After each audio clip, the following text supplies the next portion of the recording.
and really help you outperform your resume. You don't believe me? Check out some of these testimonials that I've had from recent clients.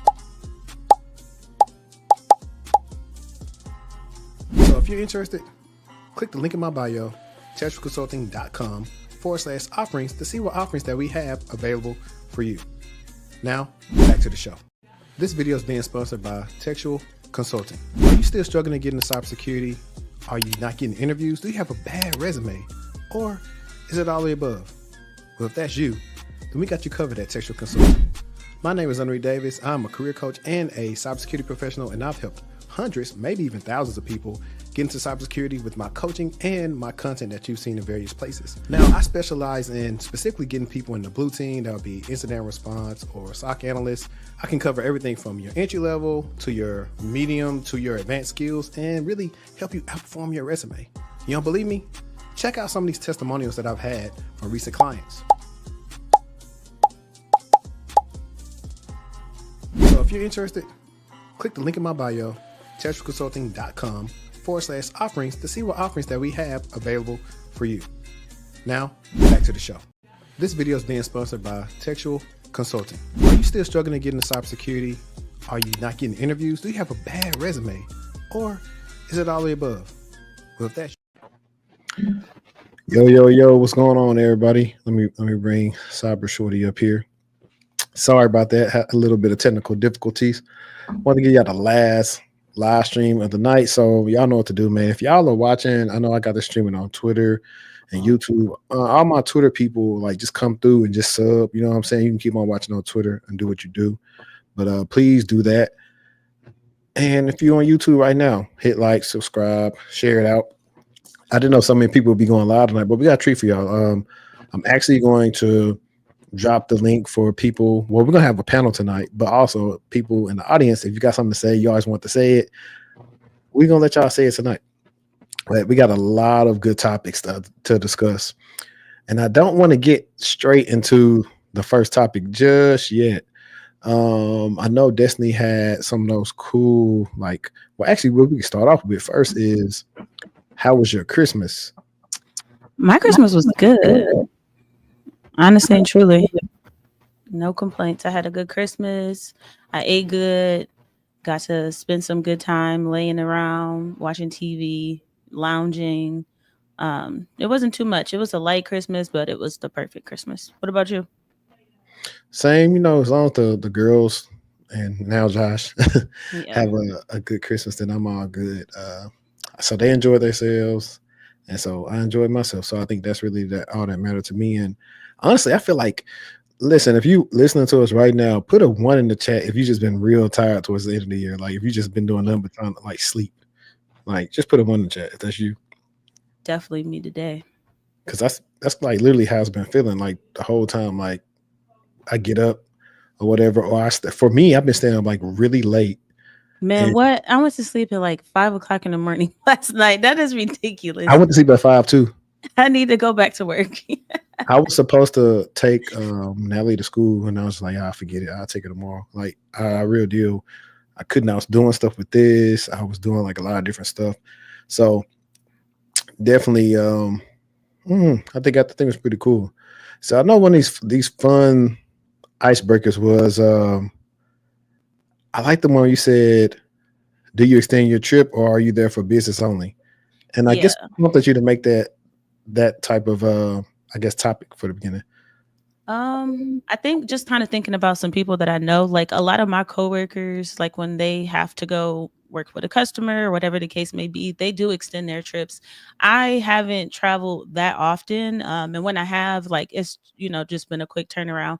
I did extend one of my trips for, I think, like 2 extra days. So I got to just kind of relax, decompress. But I think it's just something good to consider, because if your job's already paying for it, right, and you can add on a couple days to a new city, or even 24 hours, it doesn't have to be something long, or bringing your spouse or your kids with you to, just extend the trip and have more opportunity to experience a new city. Honestly, I would do it no matter where I was traveling to, just as long as I haven't been there before, which I typically haven't. So I think it's a good idea if you can afford to.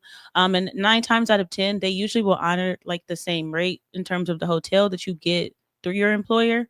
If you were to kind of extend that.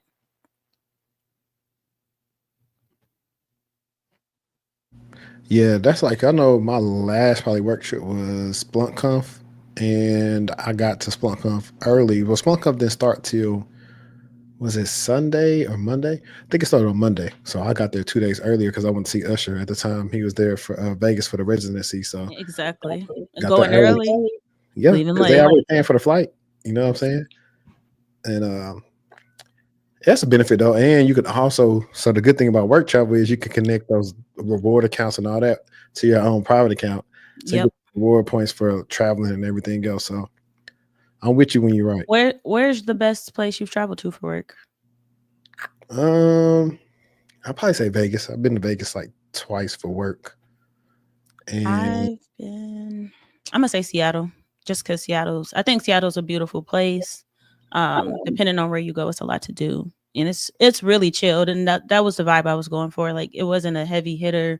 I'm trying to do the rustle and bustle. It was really chill yeah, I mean, now Burbank was very pretty too in the morning time, but I didn't get to do a lot in Burbank when I went to years ago. experience. So Yeah, that's why I probably say like funnest, like Las Vegas, like you guys gonna have a good time, especially if you there with some people that you know. So definitely.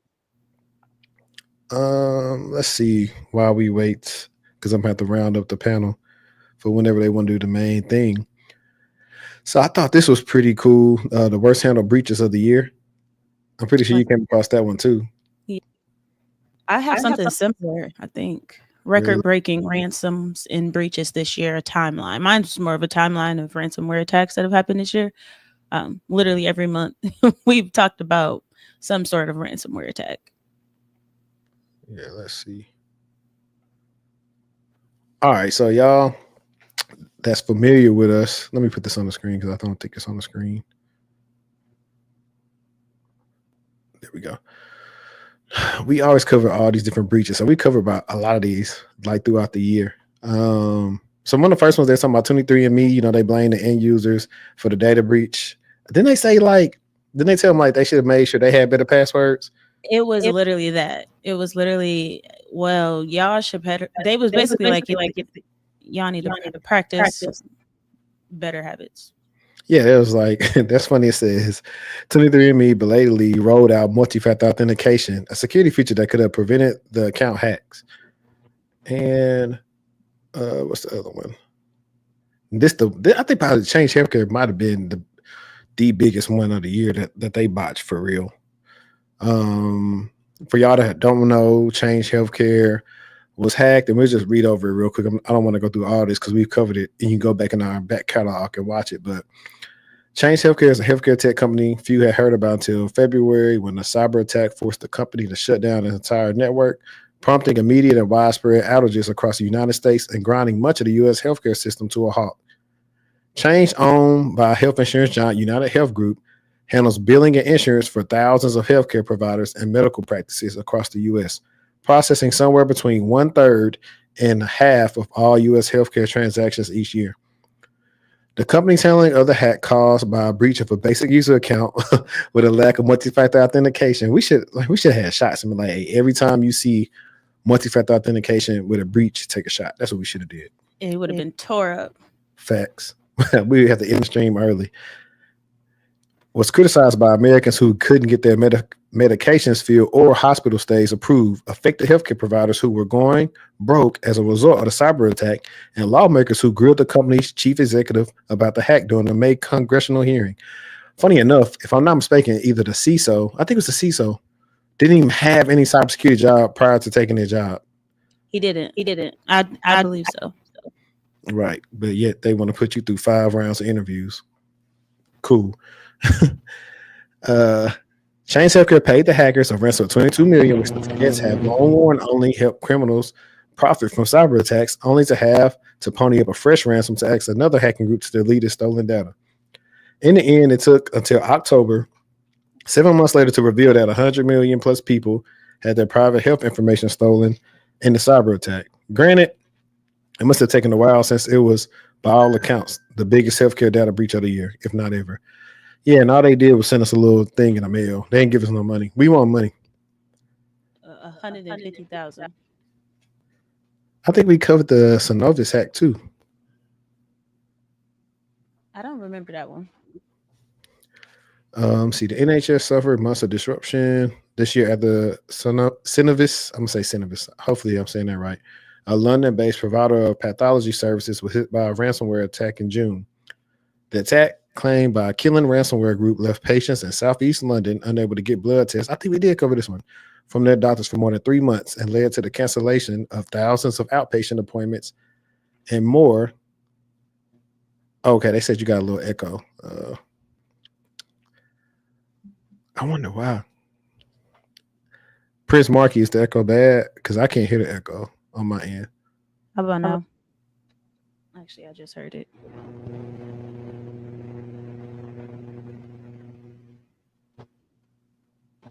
Yeah, so they saying you did have a volume echo issue. That's weird that I can't hear it, but y'all can hear it. Can I hear it? I think it stopped. Nope. Okay, let me see if I can do something on the back end for that.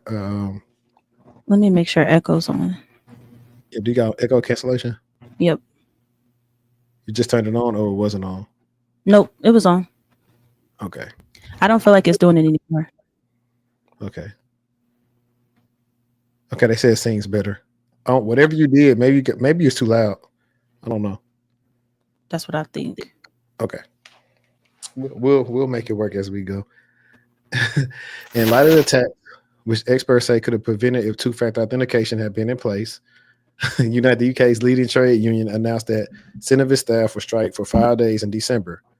Unite said the incident had an alarming impact on staff who had been forced to work additional hours and without access to essential computer systems.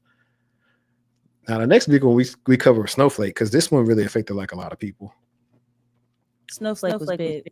Yeah, because it led to AT&T. So cloud, if y'all don't know, Snowflake, computing giant, storage, found itself this year at the center of a series of mass hacks targeting its corporate customers like AT&T, Ticketmaster, Santander Bank, all of them which was hacked, broke in using login details stolen by malware found on the computers and employees at companies that rely on Snowflake. Because of Snowflake's lack of mandated use of multi-factor security, they said it's back. Is it back? Does it come back when I'm talking, or is it when we talk together at the same time? I'll see what the chat says of that. I can hear it. So you must be listening to the playback. Yeah. Do you have the playback open while we're talking? No. It's just like right after I talk. Okay. Dang. Okay. We'll figure something out. I think it's that static that you got going on. I hear it like going through. I think it might be too loud. You might have to turn your stuff down a little bit, but we'll figure it out. How about now? I don't hear an echo now. Nothing. Okay. Somebody said, do you have any calendar openings for tomorrow? Okay, now they said no echo. I don't know. It keep on. I think it goes and comes. Okay. Yeah, it does. No, I don't have any calendar opens until January 7th. I don't remember this Columbus, Ohio one. We didn't do that one. But this kind of funny headline. It said Columbus, Ohio sued a security researcher for truthfully reporting a ransomware attack. Like what? When the city of Columbus, Ohio reported a cyber attack over the summer, the city's mayor, Andrew Ginther, moved to reassure concerned residents that the stolen city data was either encrypted or corrupted, and that it was unusable to the hackers who stole it. All the while, a security researcher who tracks data breaches on the dark web for his job found evidence that the ransomware crew did in fact have access to residents' data, at least 500,000 people, including their social security numbers and driver's licenses, as well as arrest records, information on minors, and survivors of domestic violence. The researcher alerted journalists to the data trove. The city successfully obtained an injunction against the researcher from sharing evidence that he found of the breach, a move seen as an effort by the city to silence the security researcher rather than remediate the breach. The city later dropped the lawsuit. And then we already covered Salt Typhoon. MoneyGram. Hold on, not the clothing store Hot Topic. When was that? October. That's the last one, so I'm not gonna go into all of them. But that's crazy. Hot Topic was breached. Wow. There we go. We back online. Okay. Also, guys, if you got a real dying question you want to ask, special occasion, super chats get read first, and then everything else comes after that. But let me actually this thing, I'll let you take the next one. That way I can round up the troops for the panel, and then we actually can get it popping. I'm hoping I'm not echoing still. I don't hear anything as of now.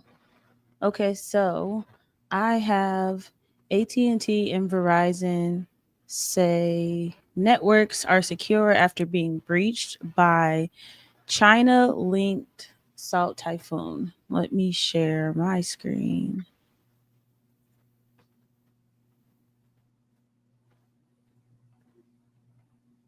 One second. Okay. So here we go. We have U.S. telecom giants AT&T and Verizon say that they have secured their networks after being targeted by the China-linked Salt Typhoon cyber espionage group. In a statement given to TechCrunch on Monday, AT&T spokesperson Alexander Beyer said the company detects no activity by nation-state actors in our networks at this time.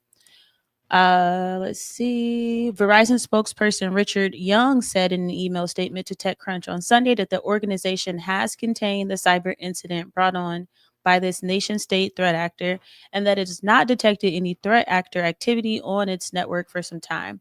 Verizon's containment of the incident has been confirmed by a highly respected cybersecurity firm, the company said, but Young declined to name the third-party organization. While the scale of these Salt Typhoon breaches is not yet known, AT&T said China-backed hackers targeted a small number of individuals of foreign intelligence interest, adding that it was aware of relatively few instances, quote unquote, in which an individual's information was compromised. Verizon said that the hackers specifically targeted a small number of high-profile customers in government. Immediately upon learning this incident, Verizon took several key actions to protect its customers and its network, including partnering with federal law enforcement and national security agencies, industry partners, and private security firms. Verizon's chief general officer said in a statement, after considerable work addressing this incident, we can report that Verizon has contained the activities associated with this particular incident. This marks AT&T and Verizon. This marks AT&T and Verizon and first acknowledge of their being impacted by the campaign. News first broke in October that the hackers had compromised the networks of some of the largest U.S. phone and internet companies to gather intelligence on U.S. citizens. U.S. officials said earlier this month that at least 8 telecommunication providers have been targeted. Lumen, which was formerly CenturyLink, T-Mobile, on Friday, Ann Neuberger, Deputy National Security Advisor for Cyber and Emerging Technology, said a 9th victim had been identified. They didn't name who the ninth victim was, but yep, that's what they got, folks. I don't know. I think that we told everyone last time to be careful with the stuff that you were sending during this time. So hopefully you haven't been sending like your social security number, pictures of your driver's license, things that contain confidential data, because we always find out late as the consumers when our data is exposed. So yeah, I don't know. I think that's pretty crazy. AT&T and Verizon. Anybody got AT&T? Anybody got Verizon in the chat? We've had these issues on before. Comment on the video after the live is over from, let's see. I'm trying to watch 2 live streams. Yeah, Steven C said he got AT&T. But yeah, definitely you actually can comment on the video now. I've never had no real issues out of Verizon. So AT&T, you know, speaking of, oh, you know what? We could segue into that. You know, AT&T is forcing people to come back 5 days. 5 to office. days a week is sickening, especially And for the fact, people. I think they ain't not even gonna have like assigned seats. It's gonna be like get in where you fit in. Yeah, and I think in the past, I don't know what the culture is now, but I know in the past it was kind of a lose it or move it. So like if you weren't somewhere where there was an office, you need to move somewhere where there is an office so that you can go into office. Yeah, I remember that. AT&T is expensive too. Oh, we got a lot of people with big V in the chat. Yeah, I just skip with Verizon just because I like every time I've been somewhere, I've always had the signal. That's me with AT&T. That's literally how I feel. I never don't have service. Right. Let's see who is this. At this point, shifting the blame to third parties that the company hired is a tired excuse. As if they hire third parties and hope for a breach is giving laundering, security dispense, response funds. So funny enough, I know what I'm gonna read next just because of you said that. Uh, shout out to Jessica. They'll send people back like Amazon. These companies never have enough seats. Yeah, like one of my biggest issues when I was working at GS was it was cramped. Your cubicle where you can call, you didn't have no cubicle. It's everybody had a desk and it didn't have no thing in front of you. So it's just like everybody sitting, it was like no space. Like I was like, bro, I ain't come all the way down here. This is like COVID going on, people coughing, not washing their hands. Too much is going on. I hope that they work on the work culture while you forcing people to go into office. At least help build up a work culture that will actually make people want to come into office and engage with other people. Because I mean, it is power in working in office and being able to lean over or walk to somebody and ask them a question versus you having to ping them and wait till they get back to you. But again, it's all about the work culture. Shout out to Bryson. Bryson, I just shot you a message too. So whenever you're ready. Here he is. Look, here's Mr. Big Four, y'all. Let's add him to the stage. Ladies and gentlemen, welcome Kenneth Ellington to the stage, please. Let me see if I got a round of applause for him somewhere.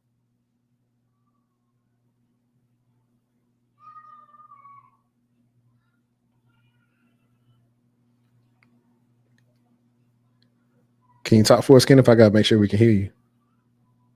Nope, I can't hear you. Yeah, we can't hear you.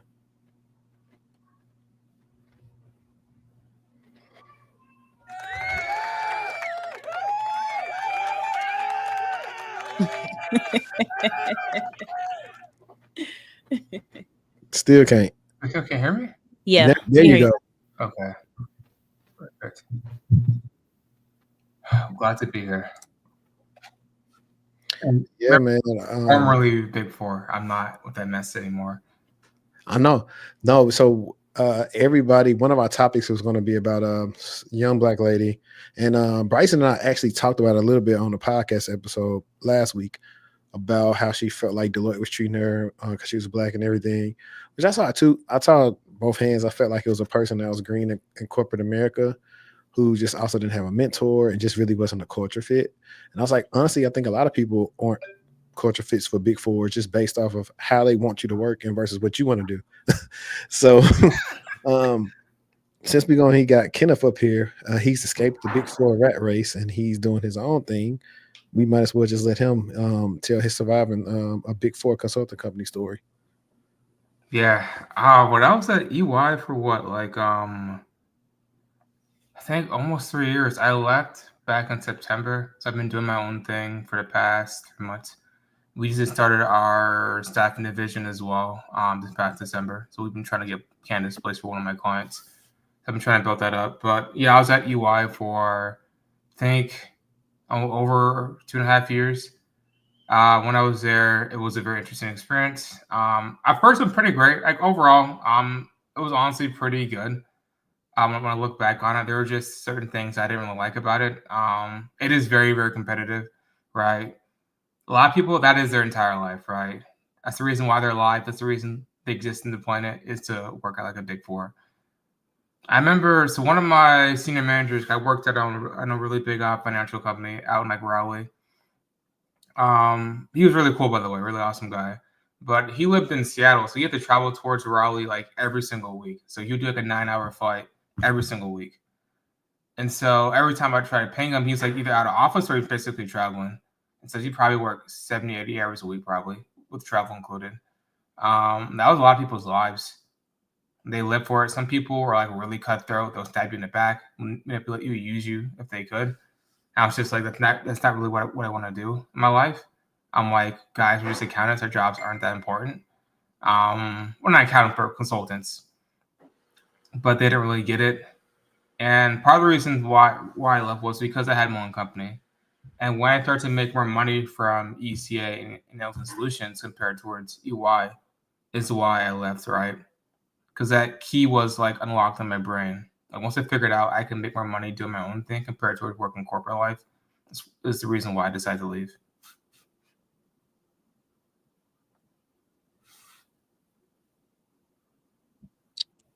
Yeah, you started listening to Myron Golden, and you decided that you know what I'm saying? What's the saying I sent y'all in that video, saying like you get paid more to do, I mean to teach than you do to do? Yeah. X. It's true. It's definitely true. Yeah, man. Plus EY always hiring for the same role, so that let me know that, something not right there. Yeah, we've had a lot of turnover the past, like, let's say, year. I think everyone I came in with, and all my managers have already left. My old senior manager, Tony, he was his CTO as well now. This was like, this is like, I think 2 years ago. We all kind of figured, because they paid for him and his family to go towards the F1 racing stuff in Austin, and he got like behind the scenes stuff. The tickets for like $20,000 per person. They pay for 4 people to go. They're like, yeah, like he's about to leave. But like no one's gonna pay $100,000 to send your family out. So I think he said his total comp offer was like close to 7 figures, I think, or something like that. And so I'm like, I don't blame you, Tony. Tony worked like 90 hours a week. He traveled probably 2-3 times a week. So he would be in like either Seattle one week or San Francisco, then back to Raleigh, then back to Atlanta, then back to New York City, and you do that all within like 2-week period. That sounds exhausting. The flights, Yeah, TSA. Now go ahead. I was going to say that just sounds exhausting. I don't mind a role, and that's just my personal preference. I don't mind a role where some travel may be expected, but I immediately do not want to travel multiple times in 1 week. That's a bit OD for me in my lifestyle. I know when I was laid off years ago, I interviewed for this role that's going to let me be a security assessor. And they told me my schedule was going to be Sunday to Thursday. I'd pretty much be traveling. And then I would get home on a Thursday and I like have a little bit of days, like, in Dallas or whatever. I was like, cool. At that time, childless, no kids or whatever. But, they said they wanted more experience. Granted, they knew my experience when they screened me. So I was like, it is what it is when it came to that. The stuff of the job search does not change at all.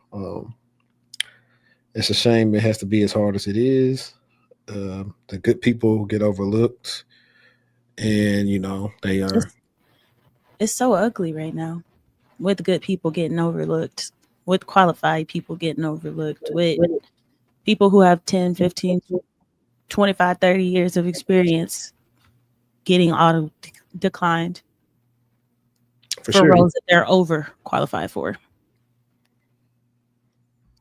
Yeah, man, especially when they are trying to interview you as you're a newbie. Like you should just ask them about the stuff they do on their resume or something relevant to the job versus, hey, tell me about the CIA. I'm like, why are you asking me about that? Like, what port is SSH? I can go Google it. Actually, something important. Like, that's what more about how you think or how would you handle this or stuff to really help them gauge and understand, you as a security, whatever the role is. I think that's important for an entry level role. Yeah, what is CIA? You know what I'm saying? But for someone that's kind of more seasoned, mid level, senior level in their career, let's do better at the interview process in 2025, folks. Please. Facts. I can speak from, I guess, from the hiring side because I have a staffing company now, so I kind of get to see the other side of it. And the biggest thing I've seen, granted it's only been like a month, is people don't read instructions. Say it again. People don't read instructions. Like for all the rules we're looking for, most of it is state or federal government. So you have to be a U.S. citizen, you have to be in the United States. We had people, because Marquise was one of my partners on this as well. We have people that apply from like Germany or like India and be like, can I be remote from halfway across the world? I'm like, no, it says U.S. citizenship right here. And they get mad at us. I'm like, you guys are reading the instructions. That was like half the candidates, honestly. Yeah, for sure. It's like that most at people work just too. apply just to apply. Yeah, it's like that at work too. People don't read instructions either, or emails, or the context that you're providing them. They want you to give them the answers. Yeah, and to piggyback off of you, Kenneth, for me, people come to me and they say, I want to do incident response. I want to work in the SOC. And so, I take out that list of questions that's on my LinkedIn. I say, okay, I pick 2 of them and I get them to answer them. And then that's how I assess, hey, are you there yet? Or do we need to go work on like some more foundational things? And people try to skip steps. And then another thing is, we have like a list of questions you kind of have to fill out. People just put yes or no. I'm like, this isn't a yes or no question, right? I need more information, right? What's your name? Yes. I'm like, that doesn't help me out here. And so I would say that's what I tell people. I'm like, even still, you don't feel qualified. Just read like the actual instructions for what they're giving you. 9 times out of 10, you'll be pretty qualified for it, honestly. Because people don't listen to it. Don't like watch a thing where it says 100 people have applied in the past hour for a position. That doesn't matter to me, honestly. Half the times they're not qualified. They don't read the instructions or directions. You have like someone who's a dentist trying to apply to be like a cybersecurity engineer. I'm like, what are you guys doing? I'm like, these are the requirements I need for this position. You don't meet these. So just still apply, in my opinion. Yeah. Yo, welcome to the stage. The man of the hour, man, the tech disciple. He's got YouTube. He got the YouTube commenters mad, man. If y'all know what I'm talking about, y'all have to go to our recent videos and see the Debbie Downers on what they're commenting about the video and check it out. And anybody who commented that stupid stuff that they commented it, they didn't watch the whole episode. We got almost 3 hours of content. Granted, YouTube got 2 hours and 15 minutes, but there's another 30 minutes that's on Patreon. That's pretty good too. It just doesn't line up with the episode. Yeah, how y'all doing?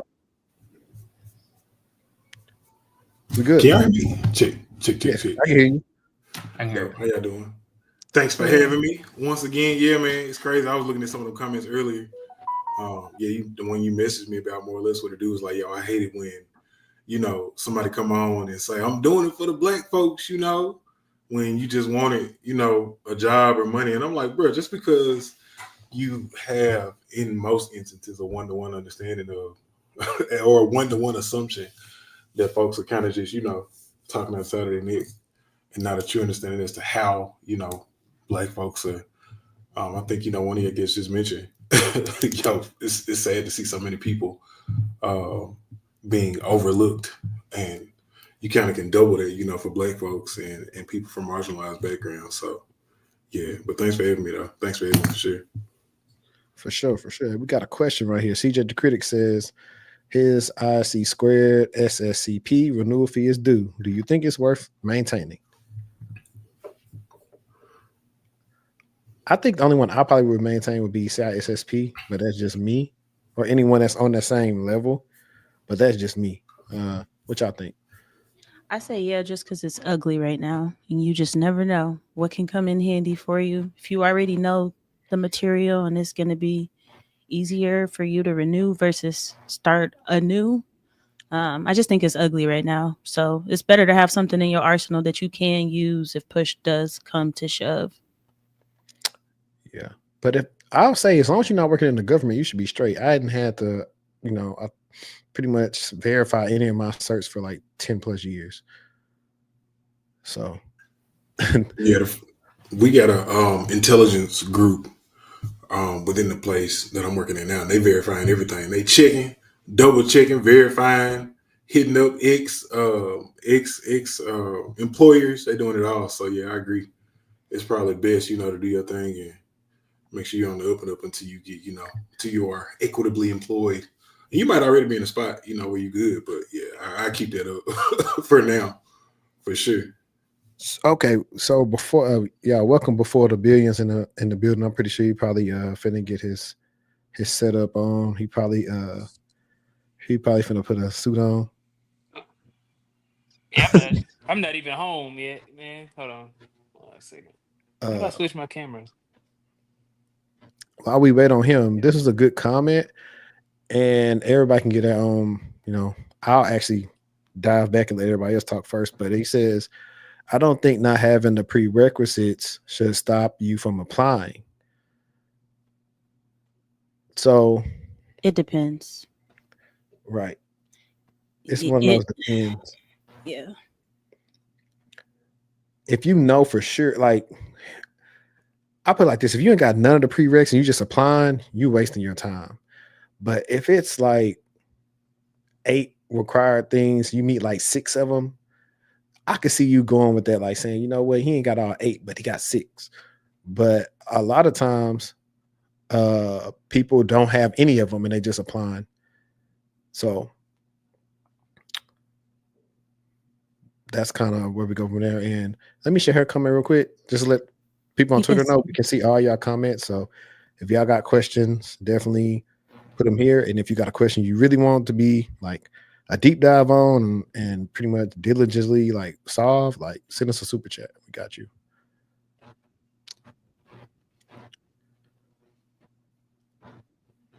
We got another one from Bearded Ruckus. I was trying to let Kenneth and Bryson go before we got to Bearded Ruckus. Oh, just trying to let him go. He got a collar on his shirt. Hold on, I gotta go and come back. Hold on, y'all. He probably at some networking event, knowing him.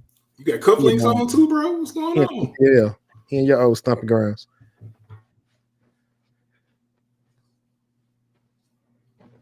Sorry, my mic was muted. Can y'all hear me? Yeah, we can hear you. Yep. How y'all doing today? Good. Great. Good, man. Pleasure to meet you guys.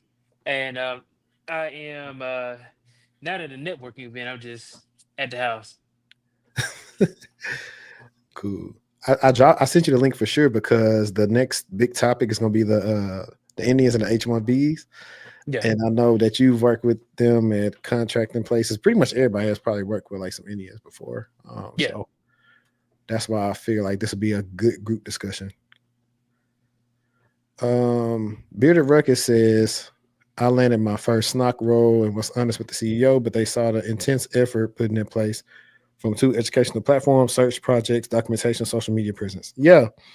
So that's a lot of things that I'm telling the people who don't have a lot of experience to do, because that's one of the things that you can't coach. It's not a sport, but you can't teach like drive and determination.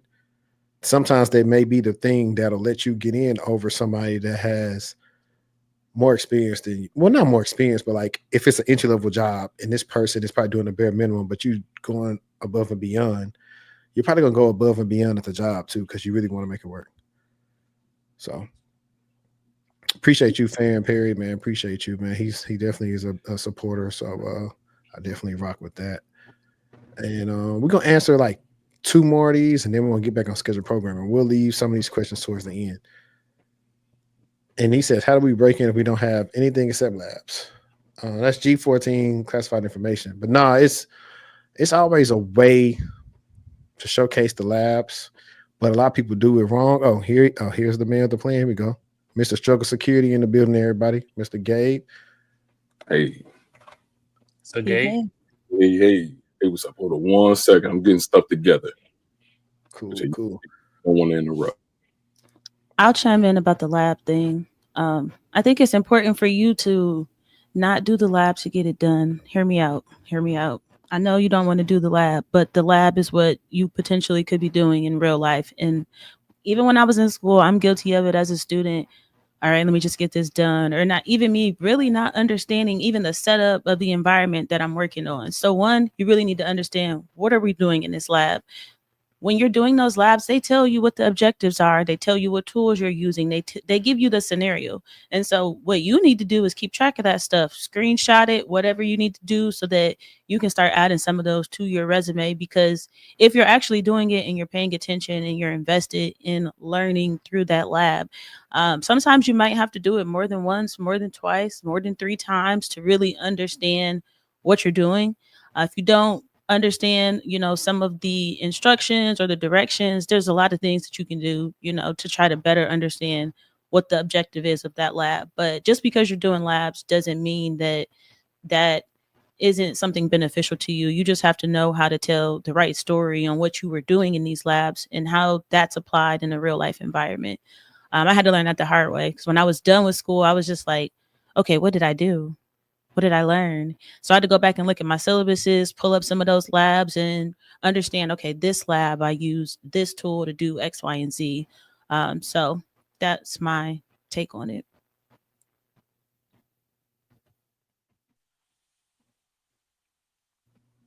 I want to add to that too.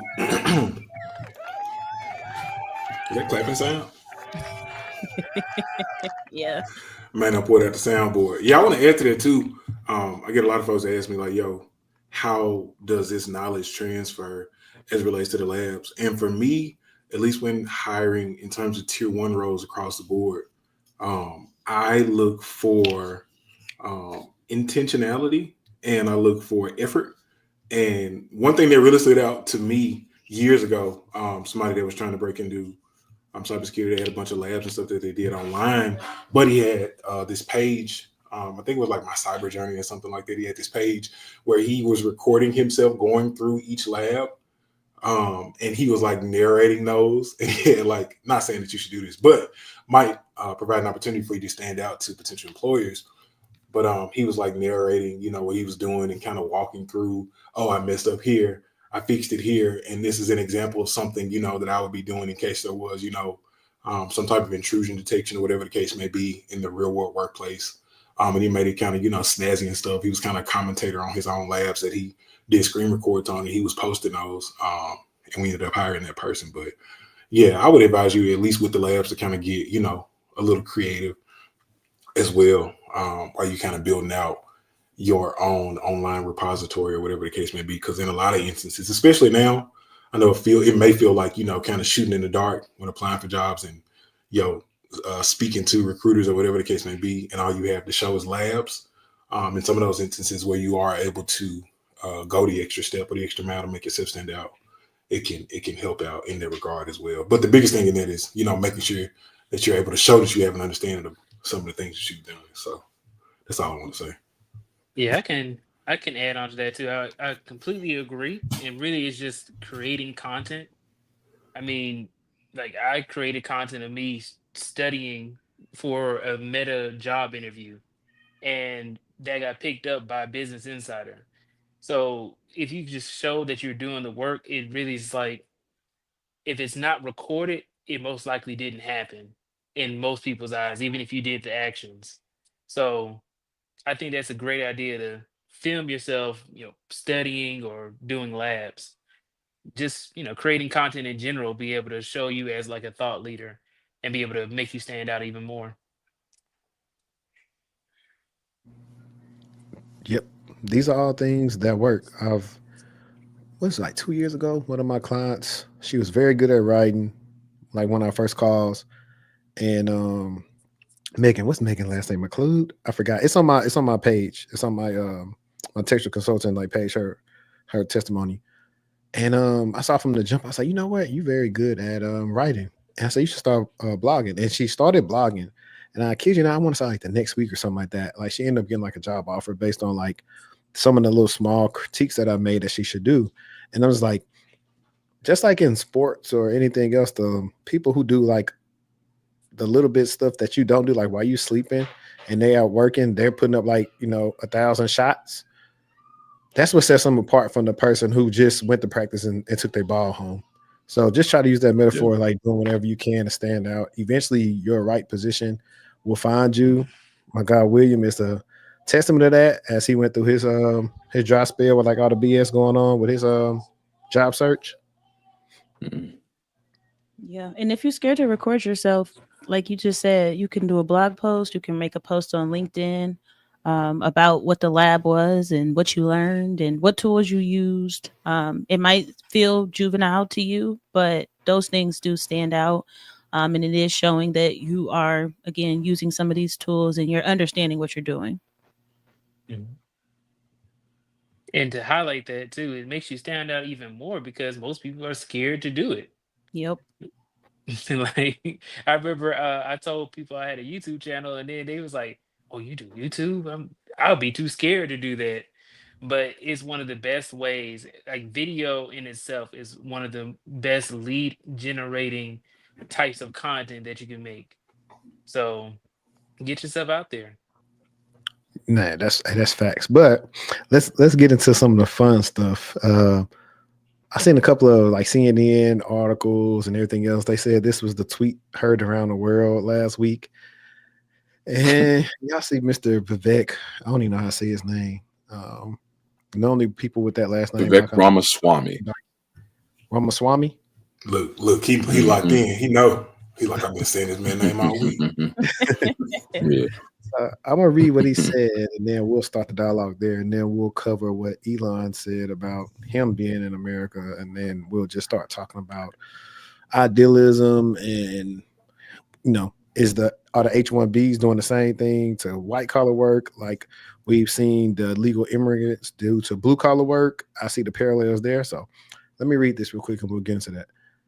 The reason top tech companies often hire foreign-born and first-generation engineers over Native Americans isn't because of an innate American IQ deficit, a lazy and wrong explanation. A key part of it comes down to the C word, culture. Tough questions demand tough answers, and if we're really serious about fixing the problem, we have to confront the truth. Our American culture has venerated mediocrity over excellence for way too long, at least since the 90s and likely longer. And I kind of want to pause with this. Like, he had no data to quantify that. I feel like he just threw the 90s out because he can then say for 30 years. That doesn't start in college. It starts young. A culture that celebrates the prom queen over the math Olympiad champ or the jock over the valedictorian will not produce the best engineers. A culture that venerates Corey from Boy Meets World or Zach and Slater over Screech in Saved by the Bell or Stefan over Steve Urkel and Family Matters will not produce the best engineers.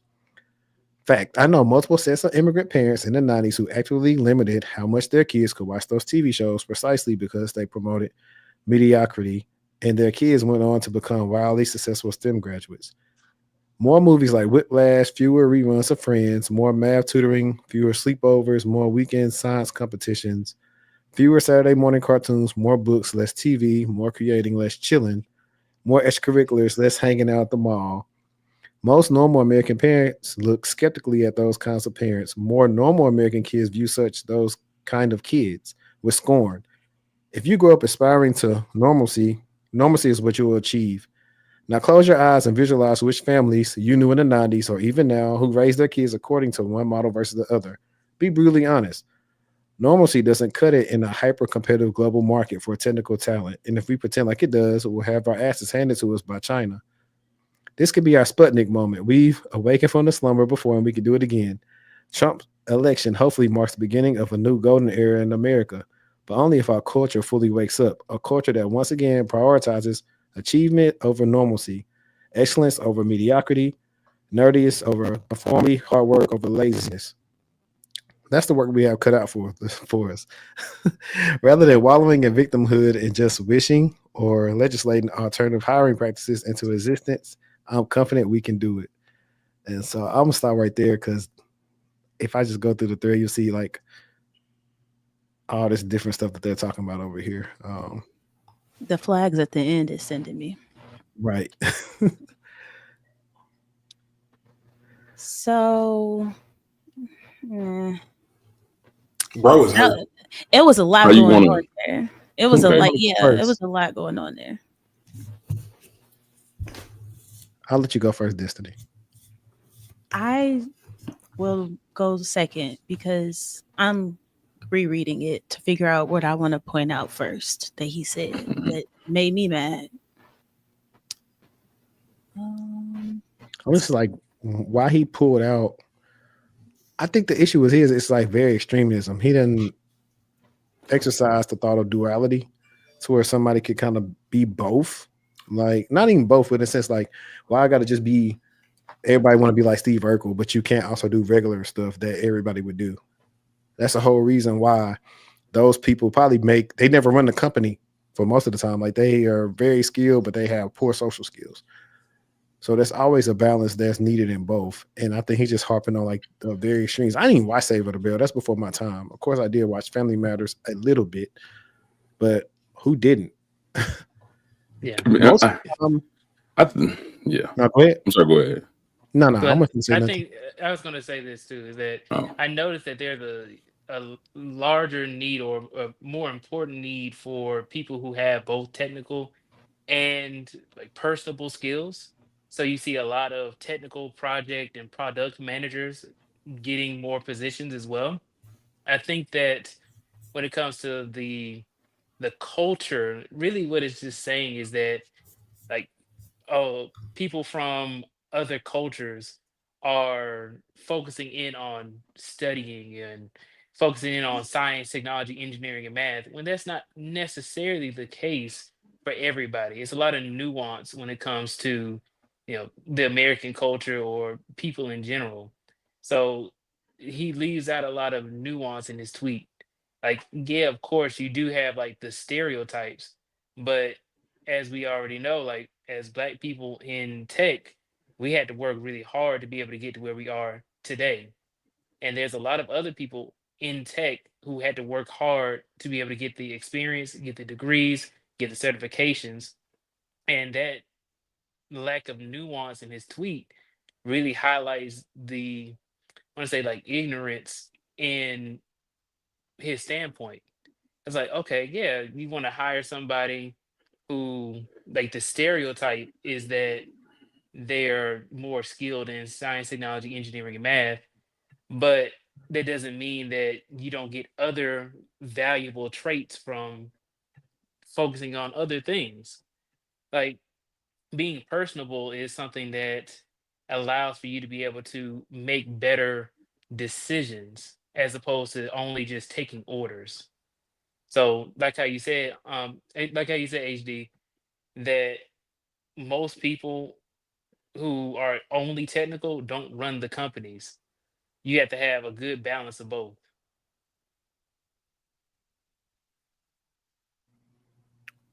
Appreciate that. I definitely was trying to find a tweet where he was talking about affirmative action. Yeah, I had a question. So many things that I have a question about here. So I don't know. The first one is, why are we using old American or 90s American TV shows as a barometer for judging if someone's going to be a good engineer or not? Like, I don't know why. Like, it's never come up during an interview. I mean, that's not something that has been Boy Meets World and who you like that compares it to somebody else. Why is that? I just don't understand why that's the standard that he's using to judge an entire culture of individuals' ability to be successful in engineering or a successful engineer. I mean, because if you look at cultural norms from some of the other foreign countries, I mean, so my father is from Nigeria, my mom is from America, right?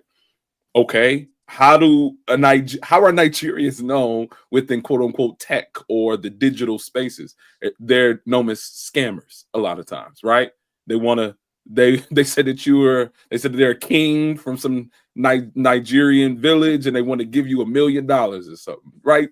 Am I going to use that cultural, I don't know, inconsistency as a way to judge the entirety of the Nigerians? No, that don't make sense. I don't know. It just is very using television shows and somewhat social norms that are potentially agreed upon. I don't think it's a good barometer to measure if someone's going to be a good engineer or not. Yeah, you know what, Gabe? That sounds crazy. To add on to that is that usually things that don't make sense are a lie. Yeah, I don't know. I don't even know if he's lying. I think he might believe this. I think he might believe that if you prefer one over the other, then you. Hey, guys! I see you're coming in to the interview. Which one do you like? Quick, Slater or Zach or I don't know who are the names here. What's Zach or Screech or something? All right, you said Zach. I think we're gonna have to end the interview. Nobody like that's never come up during an interview. I'm sorry, it's never come up. And I also think that they leave out like a big component, but even just the oppression of some cultures, right? Everybody isn't in a place that even has STEM programs or camps. STEM isn't everywhere. It's not easily accessible for a lot of people that look like us. So, not giving folks credit for actually having the courage or the desire or passion or the curiosity to think outside what is actually normal for them or to want better than what they are used to seeing. I feel like he's leaving that piece out of it too, because that's a lot of our stories, our friends' stories, is we just wanted different. We wanted more. We wanted something else for ourselves than what we were used to. And who's to say we didn't watch Saved by the Bell or Family Matters or any other show? What does that have to do with anything? Yeah. I was about to say, going back to what he just mentioned, both parts where you said, if it sounds crazy, it's probably a lie, and you saying, he might believe it. One thing that I am so thankful for, and I mentioned this in my conversation on the podcast, what was it, last week? One thing I'm so thankful for is my experience in Silicon Valley, specifically at Netflix, right, where you had a real opportunity. One, came in as an IC, but then I had an opportunity to break through to the management realm. And within that management realm, it's like, kind of the Wizard of Oz, right? Having an opportunity to see behind the curtain. And with that comes the ability to read between the lines of the corporate speak and the reality of, that time period that he mentioned, right? The 90s. That is specific to the arena or the area, the time frame in the United States where I'll never forget, in the 90s, my dad lost his job. He was laid off. He was working at IBM, and he lost his job to this subgroup that was offshored.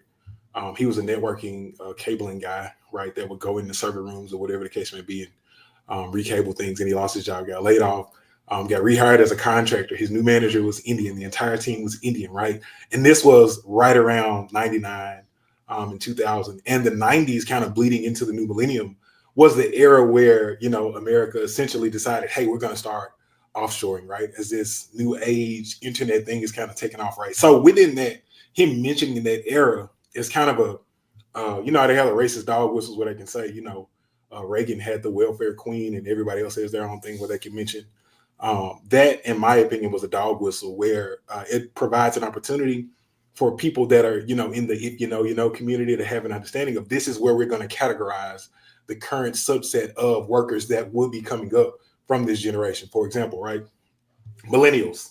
He's taking millennials in this tweet, in my opinion, and encapsulating us into this binder, categorizing us to say, hey, these are the folks whose parents didn't raise them right. These are the folks that, watch too much TV. These are the people that you will be seeing in your employment pipeline in the United States. But hey, you have an understanding, that these are the folks that were watching Saved by the Bell or Poker, whatever the case may be, right? They were not focused on engineering. Now we have an opportunity truly with Trump coming in to bring people in that were raised within the culture of engineering, were raised within, kind of pushed in the direction of excellence, right? Let's push away, let's move away. I think somebody said in the chat, the tweet is very anti-American. It is very anti-American, but it's also very American in a way because its sole focus is to delegitimize so many American people, but then, placing emphasis on capitalism in a way where we have an opportunity to bring over H-1B visa workers, pay them less, get rid of, this new class of CS people and people that are going to school in the United States for computer engineering that we would have to pay more, and then move towards a space where we're able to maximize profits for us. And that's all Vivek and Elon are focused on. In my opinion. So if you're able to read between the lines of this, I even made a post about it earlier on my page where I said, this is, in my opinion, the introduction of a new tech-led slave class where, if you work with an H-1B visa worker, for real, they will do what they told. They will not complain. They'll stay at the office as long as they have to. You can delegate as much. I've seen instances where people are just delegating stuff to them, and they're like, "Yo," you can see the tiredness on their face. They won't complain. They won't go to HR because their immigration status is attached to their employment status. So it's the perfect win for them. And then it's kind of left, us folks that are coming up that pipeline within the area that we are now, millennials in their age range that he delegitimized in their categorization. Let's move away from them and let's get the folks offshore. So I don't want to talk too much, but yeah, it's a very asinine tweet for sure. No, for sure. I mean, that's why I think I shared on my story on IG, and then right after that I said Bloomberg had made the post about Cognizant like hiring nothing but like the H-1Bs for the company, like most of them. So you see them doing that, and then you'll see, and this is not necessarily, it's not really the same thing, but it's related, of how if they get in positions of power, management, or whatever, hiring, they'll make sure your interview don't go well, so they can go ahead and send you the rejection email so they can get their people in. They do that as well too, because they know they'll come in for the low. I've seen that happen. I think it also grossly ignores the whole genre or a whole nother group of cartoons and TV shows that were very popular. Well, that were popular among some groups. Like, I mean, Bill Nye the Science Guy. Like, what happened to him? Or what happened to the Magic School Bus? Like, what happened to the Magic School Bus? Or what happened to Reading Rainbow? What about Zoom? What about Zoom? Yeah, Zoom. Yeah. Like, those were all very educational. Yeah. Come on, let's Zoom, man. I used to watch that. I used to watch it doing a little funny little, what was it? They had a whole language that was like Pig Latin or something. I used to try to break it down, understand what the structure of the language was. My mom ain't know what I was saying. Or they did all types of little science projects on Bill Nye. So, it's like he's ignoring other cartoons and television shows that were also popular. I mean, it's a gross generalization to say everybody was watching just these. And based upon people watching just these, this is a good barometer to judge folk. So thanks. But see that? Oh, sorry, go ahead. I was gonna say, hate it or love it, his name is not popular right now, but I was young, so I didn't necessarily grow up on it, but I grew up on the reruns. A lot of people watched the Cosbys. A doctor and a lawyer was together. Or we watched Fresh Prince, a judge. Fresh Prince, lawyer, I think Family Matters. Like Family Matters. So I'm smart guy. Oh, somebody just said in the chat, smart guy, right? Smart guy, yeah. Smart guy was smart. Extremely popular. Yeah. His dad was a business owner. I know, like half these shows. Smart. Living single and living color. Folks in college, Black people in college, going through their struggles. Bro, the thing to me that I'm surprised now, and somebody may have, I was reading through the comments on the post on X or whatever. But the thing to me that's so absurd is the fact that I feel like he just put this out. He read it, he typed it, he read it, and he's like, this is good. But then it just screams insecurity in so many ways. It's literally like putting your insecurity as a say, for example, if you had an employee, right, that you were trying to figure out, and you were trying to figure out a way like, yo, this dude gotta go. And they're very mystique and quiet and everything else, right? They put something like this out. You're like, yo, this person is insecure in this specific area. This is a point. This guy literally highlighted every point of emphasis around insecurity that, bothers him. He's talking about, we don't uphold the mathematicians, or, we aren't focused on people that succeed in, the educational element. We're more focused on the jocks and stuff. One easy, point of contention is, take, for example, Andrew Luck. Dude went to Stanford, played football. I don't know if he won the Heisman or not that year. Played football. No, he lost to RG3. Lost to RG3 is another one. They both went to collegiate elite schools where athletes. I don't know if RG3 finished his degree, but Andrew Luck finished his degree. And I think, did he retire? Did he quit playing football?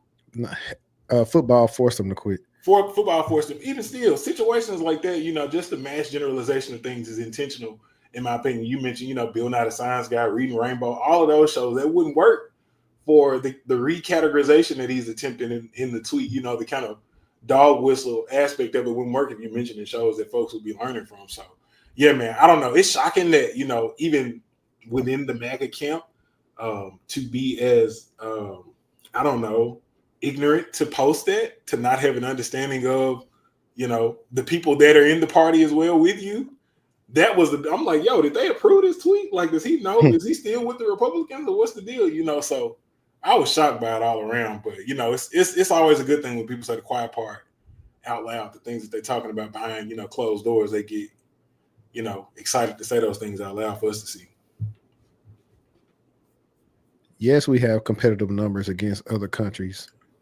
If that's the case, it wouldn't be so many people looking for jobs. The deal is the job process in itself is fudged. There are so many people that can do the jobs, can be qualified, but can't get hired. Like, that's the issue. Like, I don't know why. Like, Eileen, like we've had, if we just stick strictly to cybersecurity over the last 3 years, we had so many people go out and get started up, train, learn, lab, whatever, and they can't get a job to save their life. Yeah. I think it's also part of the network too, though, right? And so a lot of times they'll come over, like H-1B visas, they'll come over and they'll bring their entire family over, right? And then they'll also help to bring everybody into the same organization. Yeah. And I think that we have that to a degree. I just don't think that we have those sheer numbers in order to really support that same type of H-1B visa network. And I've even seen where sometimes they'll come and start a job. Individual will come and start a job, and then everybody is kind of surrounding them and helping them accomplish tasks. Some of them will do their work for them. Yeah. I mean, I'm not trying to like make it like be a they them thing, but those are some of the behaviors that I think that have made them very successful within job roles. Yeah, bro. And I think, sorry, go ahead. No, go ahead. I was about to say, I think too, you're talking about the network. When you look at kind of the top-down ideology of it, and you look at the CEOs of these major tech companies, realistically, I said this in my video earlier, it's a dotted line back to, you know, these home countries. You got NVIDIA with ties to Taiwan. You got AMD with ties to Taiwan. You got Google with ties to India, and, you know, the uplift that they've had in terms of the H-1B visa people coming over. I've seen that as well. Indian?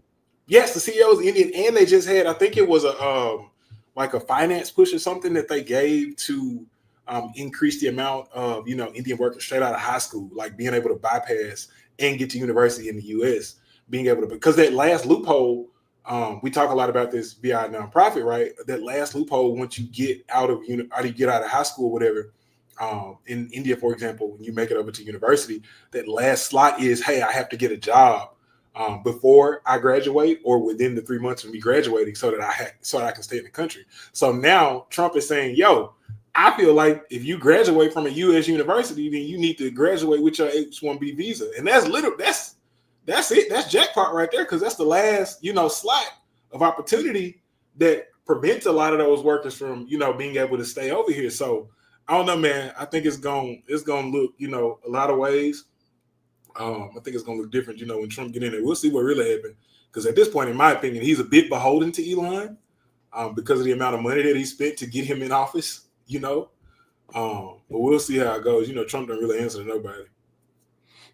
Yeah, and I was about to touch on something. I think it was going back into like what we talked about last week with the comments and people talking about. We talked about it before. If anybody's worked with people overseas, a lot of times you hear them say phrases like "do the needful," or you will find out that if you don't tell them what to implicitly do, then it won't be done right. And somebody just said Boeing had to find around to find out when it outsourced all this work.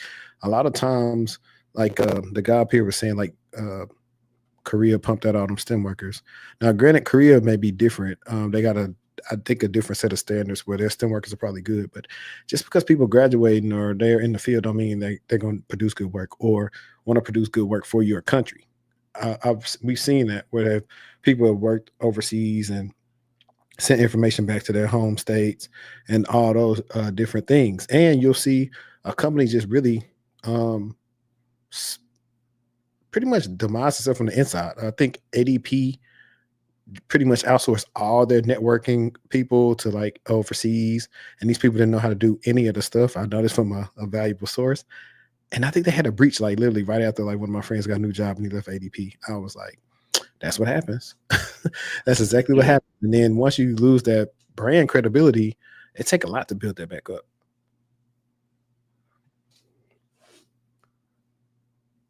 Yeah, I think a lot of it. I'm sorry, go ahead. I think a lot of it has to do with the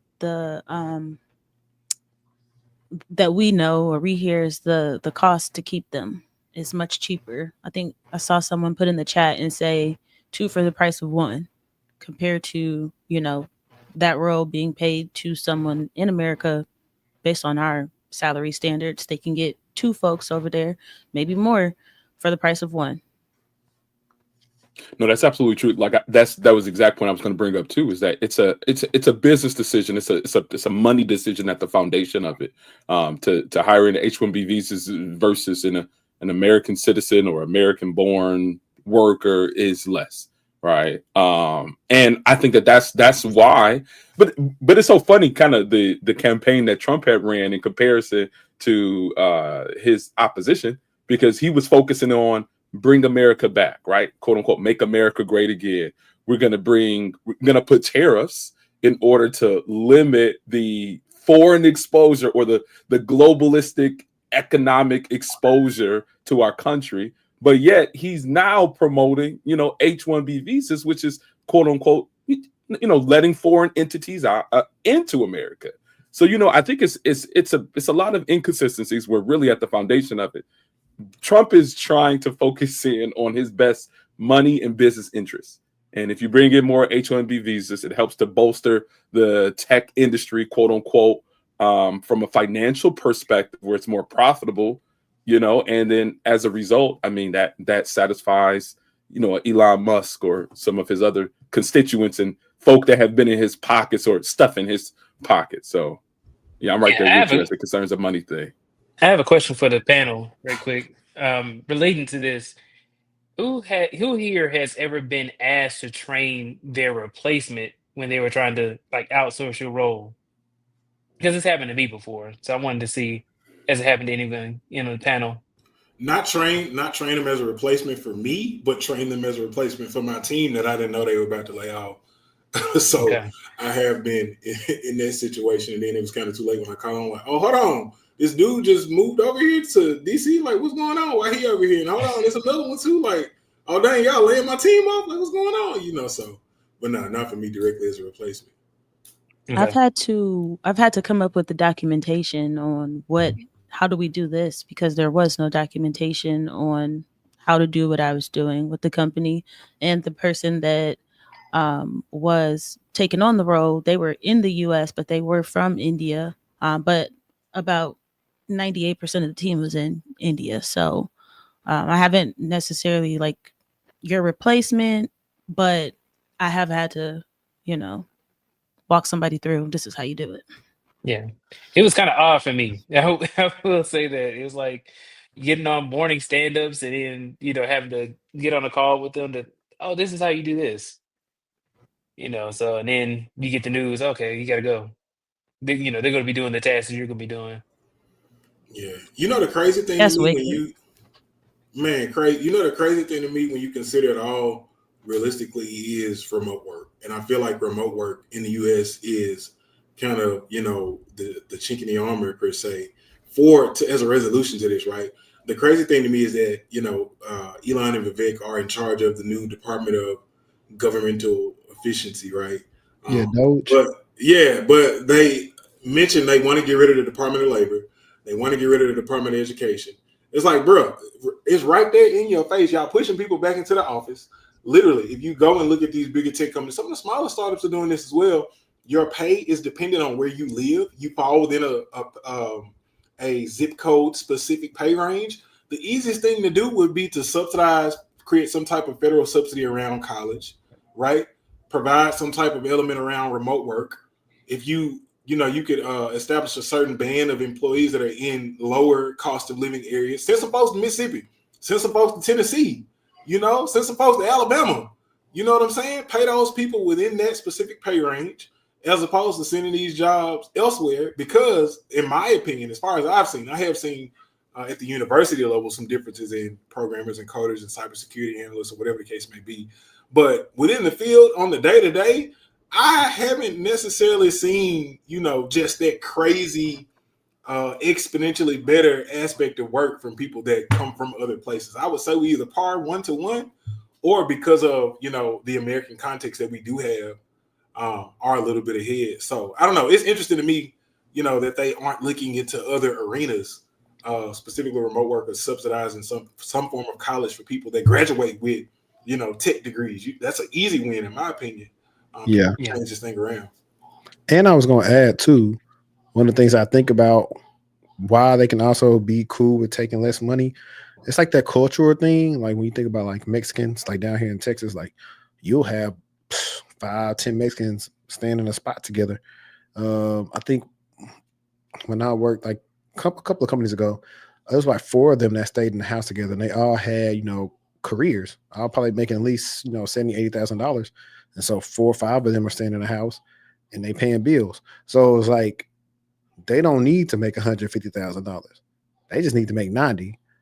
So that's a cultural thing. That's one of our issues where we won't stay together to build because of years of trauma and all that other.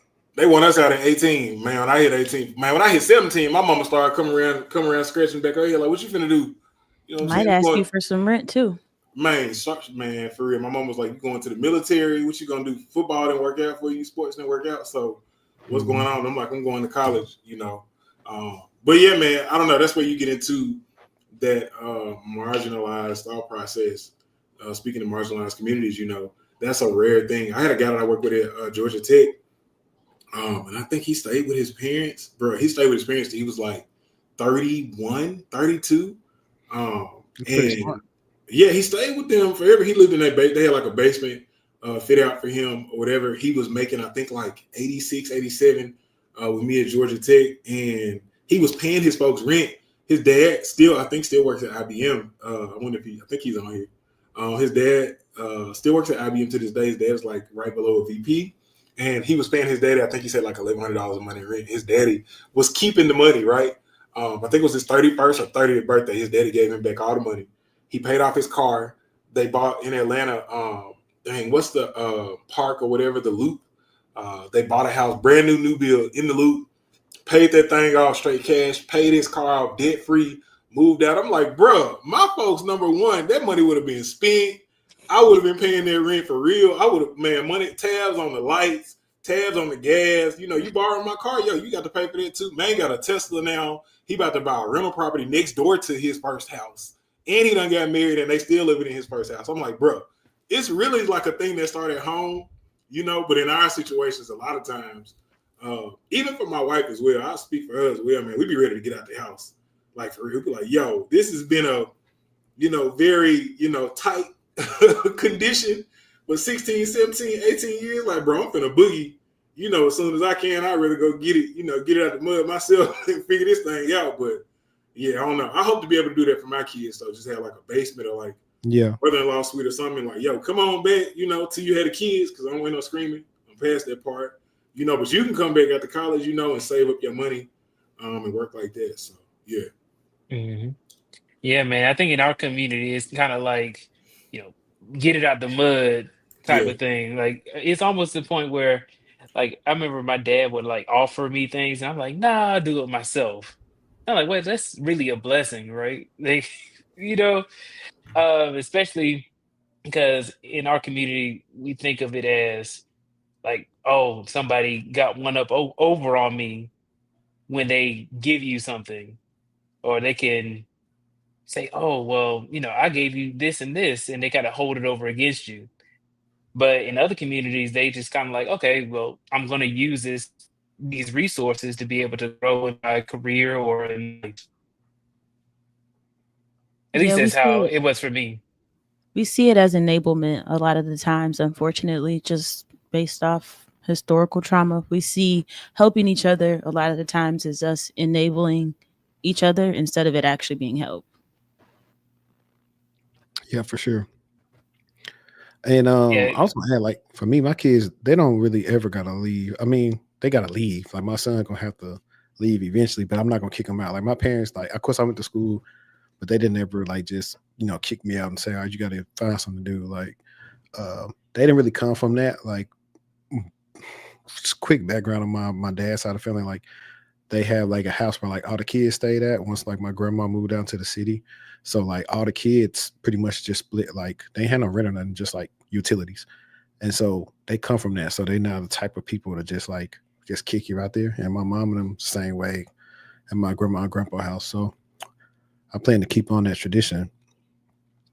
But man, Kenneth been real quiet up there, man. Man, Kenneth been studying for a cert or something. He locked in like, yo. I know, man. If we were talking about public sandwiches, he'd probably be on it.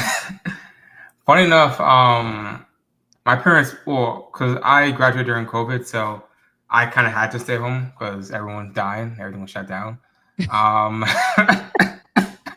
I stayed home for, I think, an extra 9 months. So my parents did not want me to leave. They were very shocked that I moved to Dallas. One, because I've never been to Dallas my entire life. My first time I went to Dallas was to look for an apartment. Second time was to actually move out there. Plus, I'm the baby in the family, so for me to move outside the house was like a massive shock towards them. But they always worry about me, even to this day, even though I'm a grown man. So I could have technically stayed with my parents for as long as I wanted to, basically, until I got married and had kids. But I did kind of want to like explore on my own because I was with my family until I was 23. I went to school at USF, so I just stayed home for most of the time. I never got the chance to kind of like go out and experience my own little thing, right? Which is part of the reason why I want to move to Dallas for work. Listen, man, 23, man, you wouldn't be able to keep me out. I'm like, no, I'm coming back. I went and had the baby. Now we coming back. Where we want us to drop these bags at? Ain't no way. These bills is serious out here in the real world. Speaking of, chat, if you you ladies out there that got something going on for yourself in the DFW area, Kenneth is single and childless. I think he's still single and childless. And if you're an ATL, Will is single and childless. He got his own spot. So I mean, he got his own spot. Mm-hmm. So, and he got a good job too with benefits. So I'm like, hey. He scratched back his lip like, hold on, bro. Hold on. Right, man. But yeah, man. I stayed with my parents until I was like 26, and I bought my first house.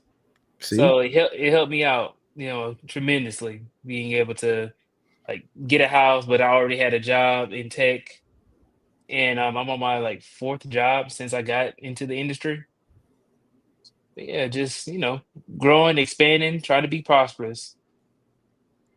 Man, say your folks preachers, your folks pastors. No, they not. You sound like how I sounded before I went to college. Like, yeah, blessed and highly favored. You know what I'm saying? Hey, I went through 6 months of a job search. I had to get laid off. Yeah. And God got my back, man. Gotta say that. Listen, I'm right there with you. I got laid off in DC. We was at my mother-in-law's house. They took their garage and converted it into like a mother-in-law suite, or actually a primary bedroom. We was in that joint. I was down there like, Father, please. I'm screaming to the heavens like, Lord, help me. So I feel you on that for sure. It's no joke. It's so strange.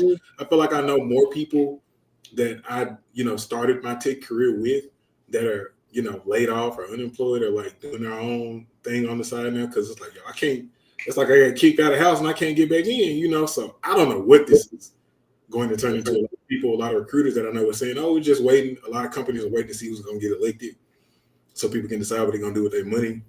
Now it's like, we just waiting to see, what Q1 is going to look like.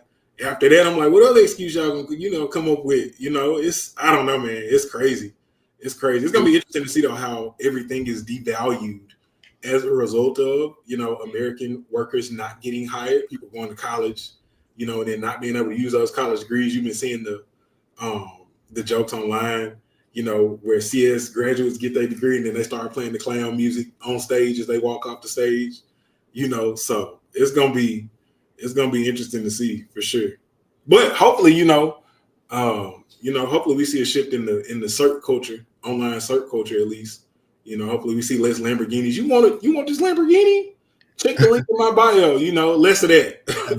Hey, Will know all about that. He did live streams on that. Right. Oh yeah. I had to change the content though. I know that. Now that's his best friend. I want to touch on this real quick because we was talking about breaches that was handled wrong. I saw this on LinkedIn. Marriott had a breach that they had disclosed, and you can probably go read up on that. But it's a short blog. But he says the Federal Trade Commission just announced the final order requiring Marriott International and subsidy Starwood hotels to improve their digital security after a series of massive data breaches stretching back years. What is truly shocking about the order is how it illustrates just how poorly these companies have been managing the security and privacy of their customers' information that they had to be ordered to. In effect, give a shit about the data. The order starts with, must not misrepresent in any manner, expressively or by implication, a respondent's collection, maintenance, use, deletion, or disclosure of personal information and the extent which respondents protect the privacy, security, availability, I feel like I'm reading the Security Plus book, confidentiality or integrity of personal information. Say what? In other words, stop saying you care about and protect customer data when you obviously don't and actually give a damn. Next comes some additional requirements that just boggles my mind that they need to be spelled out. Have a mandated information security program that covers the GLBA basics of a security program. What have they had in place to date? Have information security assessments performed by a third party. They haven't been. Cooperate with third-party assessor. You have to be ordered to cooperate. Manage customer data deletion requests and then actually delete it when requested. What? You don't? What is mind-blowing to me is that we are talking about the largest hotel company in the world that's been in operation for over a century, and this is the state of their information security program, that they have to be ordered to give a F about security and implement the most basic protections. When we look at the constant breaches in the news, have to wonder about all the other businesses who are also just paying lip service to the concept of customer data privacy and cybersecurity.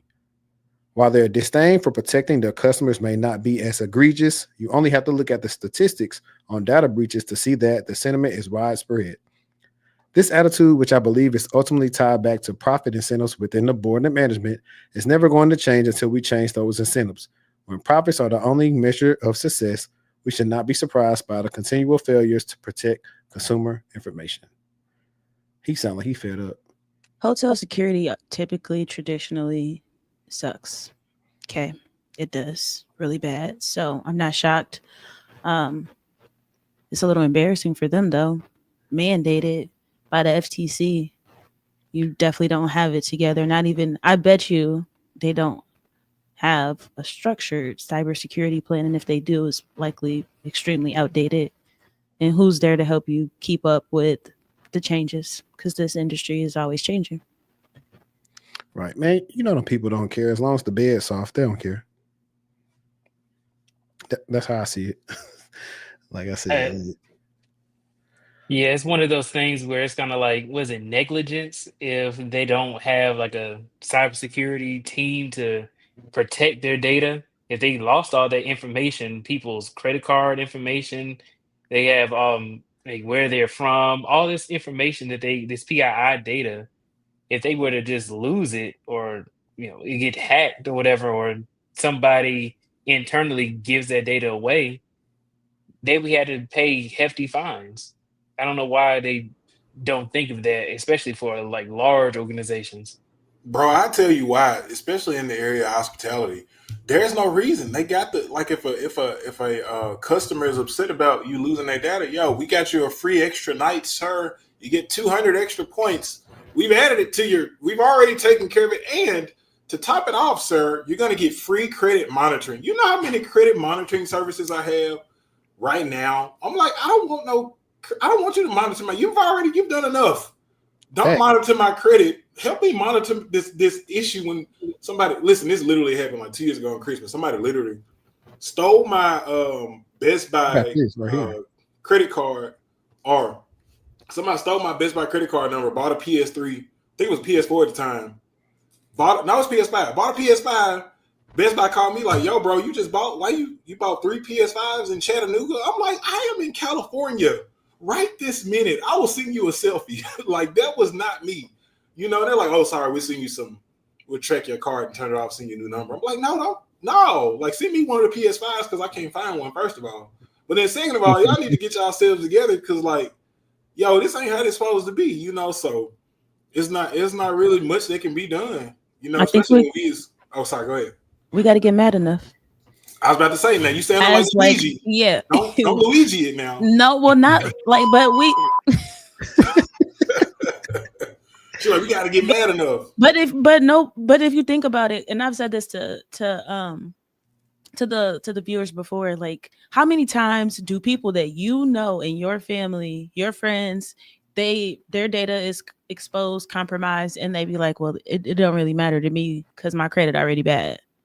Or it don't really matter, you know. So it's, for a lot of people, it's not a big deal, but it should be a big deal.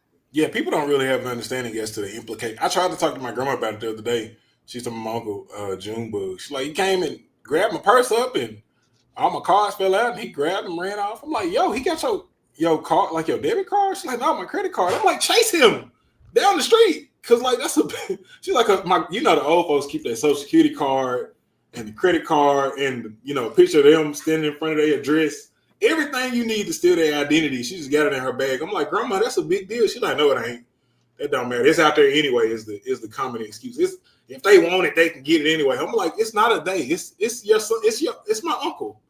And he headed to Memphis right now to purchase something. You should probably, you know, at least close the card. So I think, you know, an element of education, going back to Vivek and Elon, you know, I think, you know, realistically, there should be a consumer education. Yo, bring back them commercials. Like, I love to start some of these, you know, consumer security commercials or something, like throw the hat sideways. Like, you sitting on the couch right there, did you get your credit card number stolen? You should probably call 1-800, you know, whatever, to get some help on it. But people really don't understand the implications of it. They just kind of sit back like it is what it is, you know? Until they actually need, you know, to do something and they can't. Yeah. And now you care. Can't buy a house. Can't get a car. Can't get a car because somebody already bought a car in a house in your name. Can't get the Best Buy car for the PS5. Can't get a credit card. Yeah, it's crazy. Unless you're in Atlanta, you know, I'm sure about that. It don't matter. I'm a different person in 24 hours in Atlanta, you know? Yeah, man. You know, it also talks about like these data brokers that purchase or sell all your data, and all these people are using, what is it, the AI auto apply for these different jobs, just giving out the information. And then it's a lot of information that you have on your resume or when you apply for a job. You're just giving that away, and then they're just kind of giving it to whoever. That's why you get so many spam phone calls, especially during election day, right? Or election years and stuff like that. Like, how'd you get my phone number? Bro, the crazy thing to me, I knew a guy that literally was trying to ramp up on his YouTube page, whatever, and he was coming up with stories from his real world workplace, and he would just change his name and like his manager's name, but it was like a real world scenario. I'm like, bro, if I can figure this out, I am not, you know, a person looking to shut your whole org down. He's like, yo, today we had a breach, or this guy I know had a breach on his AWS instance, and the password was 1234 hashtag, and they told me they're gonna change it tomorrow. I'm like, bro, you post this is live. You done put this up. Let me go and try to log into this terminal that you done gave the whole overlay. I think a lot of people too, specifically, you know, tech influencers, bro, they give so much information online. It's like literally you could just cyber stalk somebody out and let them talk out the information to you and be like, yo, this is my target now. This is the person that I'm going to follow for a little bit, see if they give me, you know, some more intricate information. You got your real job on LinkedIn.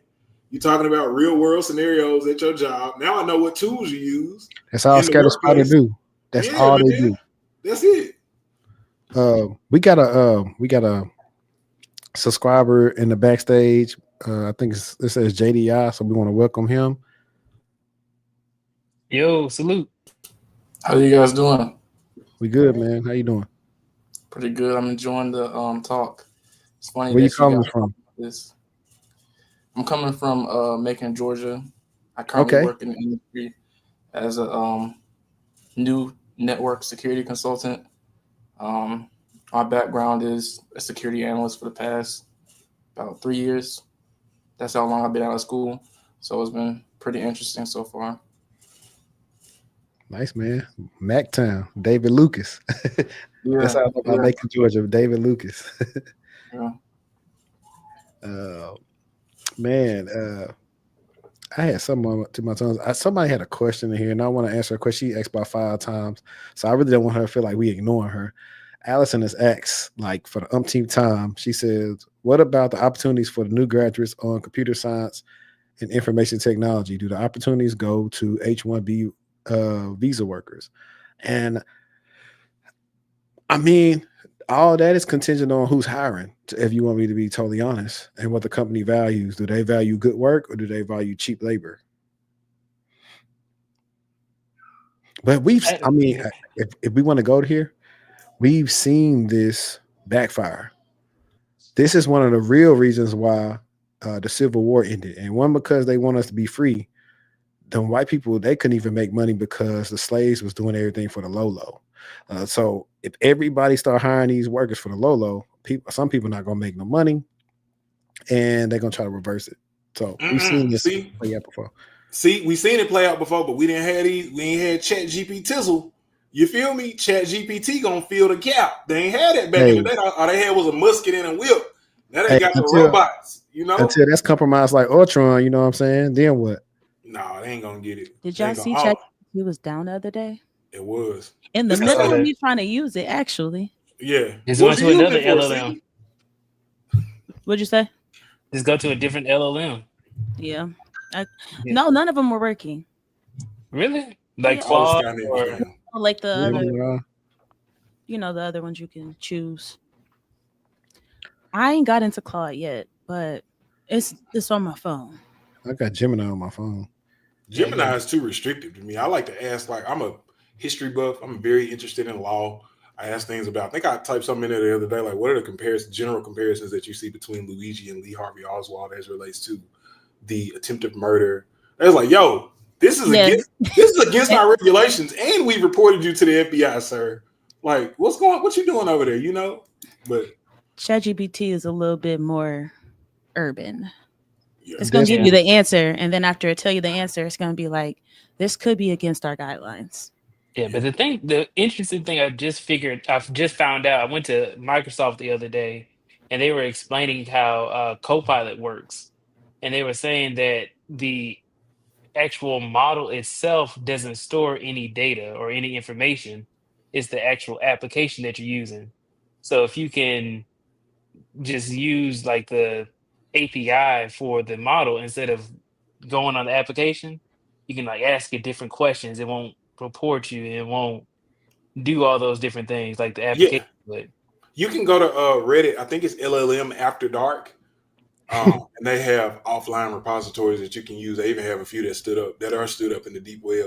One is attached to the business application of Watson. I use that one a lot on the deep web, and you can ask it anything. You can even ask it like, "Yo, what is the active replacement for Silk Road?" I think is the common prompt, and it tells you like, "This is the application that Silk Road moved to, and this is where the servers are housed." And are you trying to buy what are you trying to buy? Heroin, crack? What do you need? It's like, yo, this shouldn't be. This is AI off the rails, So I think that's the probably the version the billionaires use or something like. I want AI without the guardrails, But LLM After Dark, I think it is on Reddit. You can check that out. You can use those. A lot of people got custom APIs. Don't put information in there. I'll tell you that right now because it's a honeypot. Did you want to real briefly talk about the Treasury breach that's pretty much related to Snowflake? I was going to say Snowfall. Yes, I do. Let me share. Yeah, Snowfall was another one of those shows that they were talking about.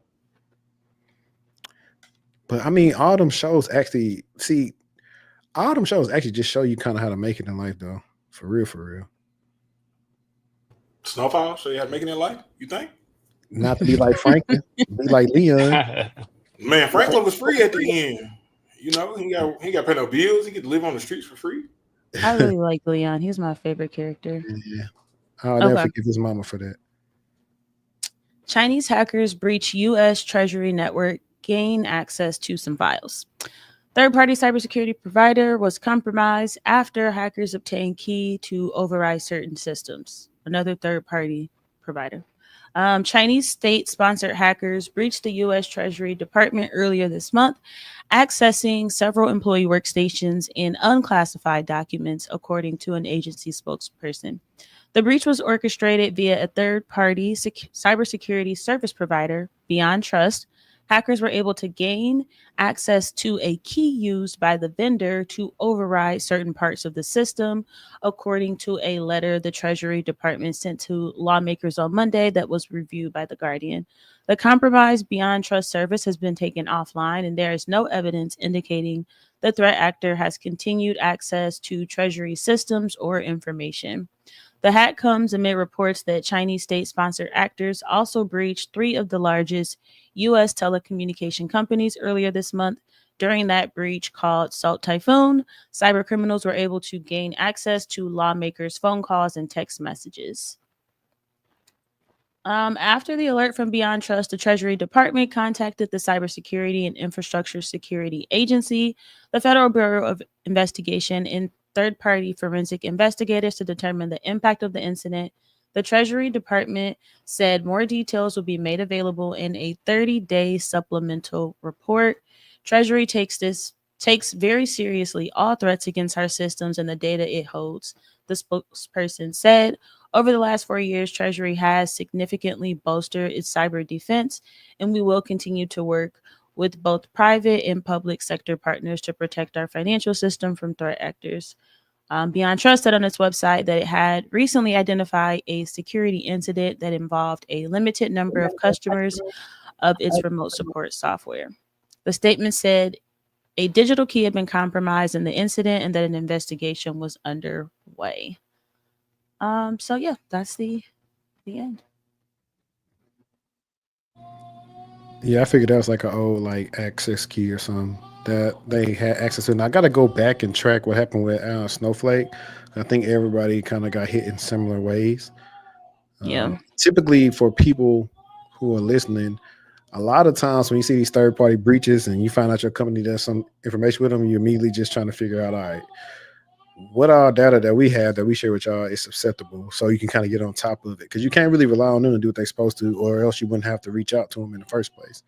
And some companies are quick on it and some companies aren't, or it's too late. They hadn't even realized like they got breached. So it kind of just goes like that. Yeah. But real quick, JD, the people want to know, like, I guess like your story, but so do you mind kind of like a quick synopsis of like kind of like your background, and then like we probably could work something out on the back end, like if we want to do something a little longer for the people that's not in the live stream right now. Yeah. So essentially, I pretty much started off in college trying to get my cybersecurity degree. I think around my junior year, I realized I needed to get some kind of experience and decided to do a help desk role at the school.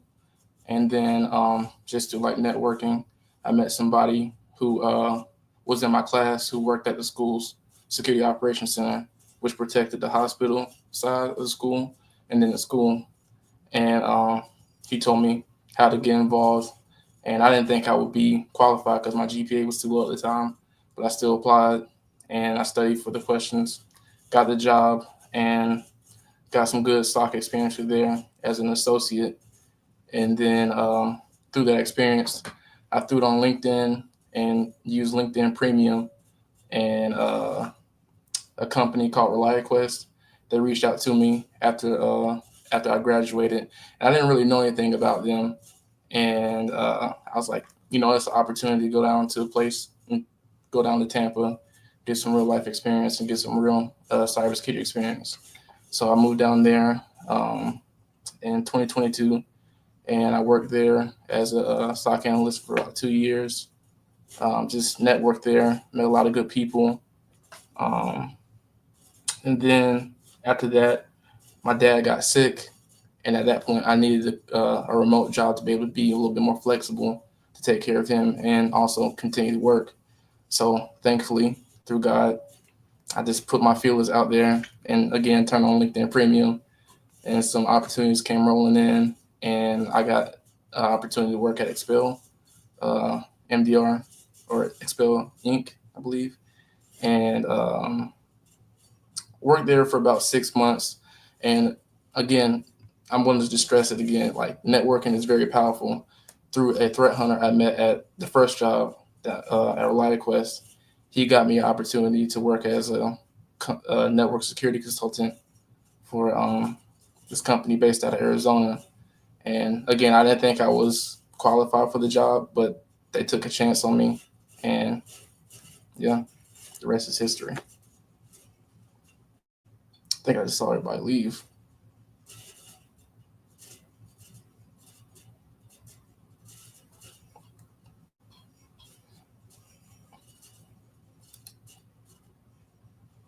So I've just been manually removing people and adding them back to the top of the stage. But nah, man, it's dope. We'll have to talk so I can get that a little bit more in depth. I'm pretty sure people want to hear more about that because you worked at some good companies, ReliaQuest and Expel. Definitely, you got some good experience there. So yeah, definitely we could talk about that. And now for the people who are still on, I had to do a makeshift way of adding this content on here so we can react to it. So we got a couple of videos on here, and let me see. This first one is preferenced by for people don't know, Casanet had posted like his car collection on Twitter or X, and people were saying, oh, you can't get these working at 9 to 5, yada yada yada. All this discourse about 9 to 5s. People trying to say, oh well, we a 9 to 5, we talking about working at like the burger shop or something like that, not like an actual career. It was like, nah, it's still a 9 to 5. So I'm gonna just preference that context with this video, so y'all can check it out. So I can't pause it, by the way, so we're just gonna have to let it play through. You don't say. Interesting.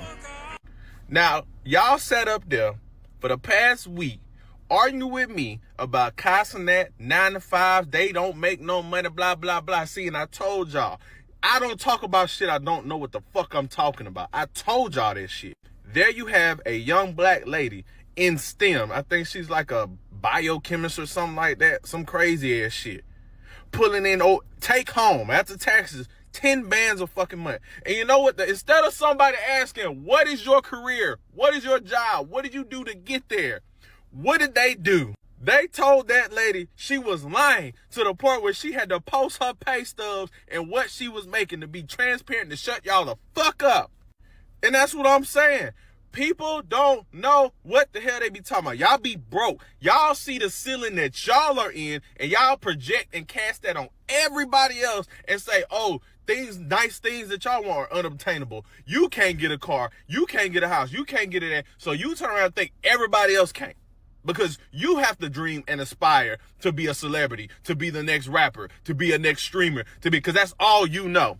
Because that's all you know. And instead of admitting that and saying, damn, I wonder what else is out there, you tell everybody else they don't know what the fuck they talking about. They broke, they can't get it, they earn so much debt, blah, blah, blah, blah, blah. 9 to 5s ain't shit. You gotta be a boss, you gotta be an entrepreneur, you gotta be a CEO, blah, blah, blah. So if she were to marry and get with someone that is making the same equivalent as her, that's 20 racks a fucking month.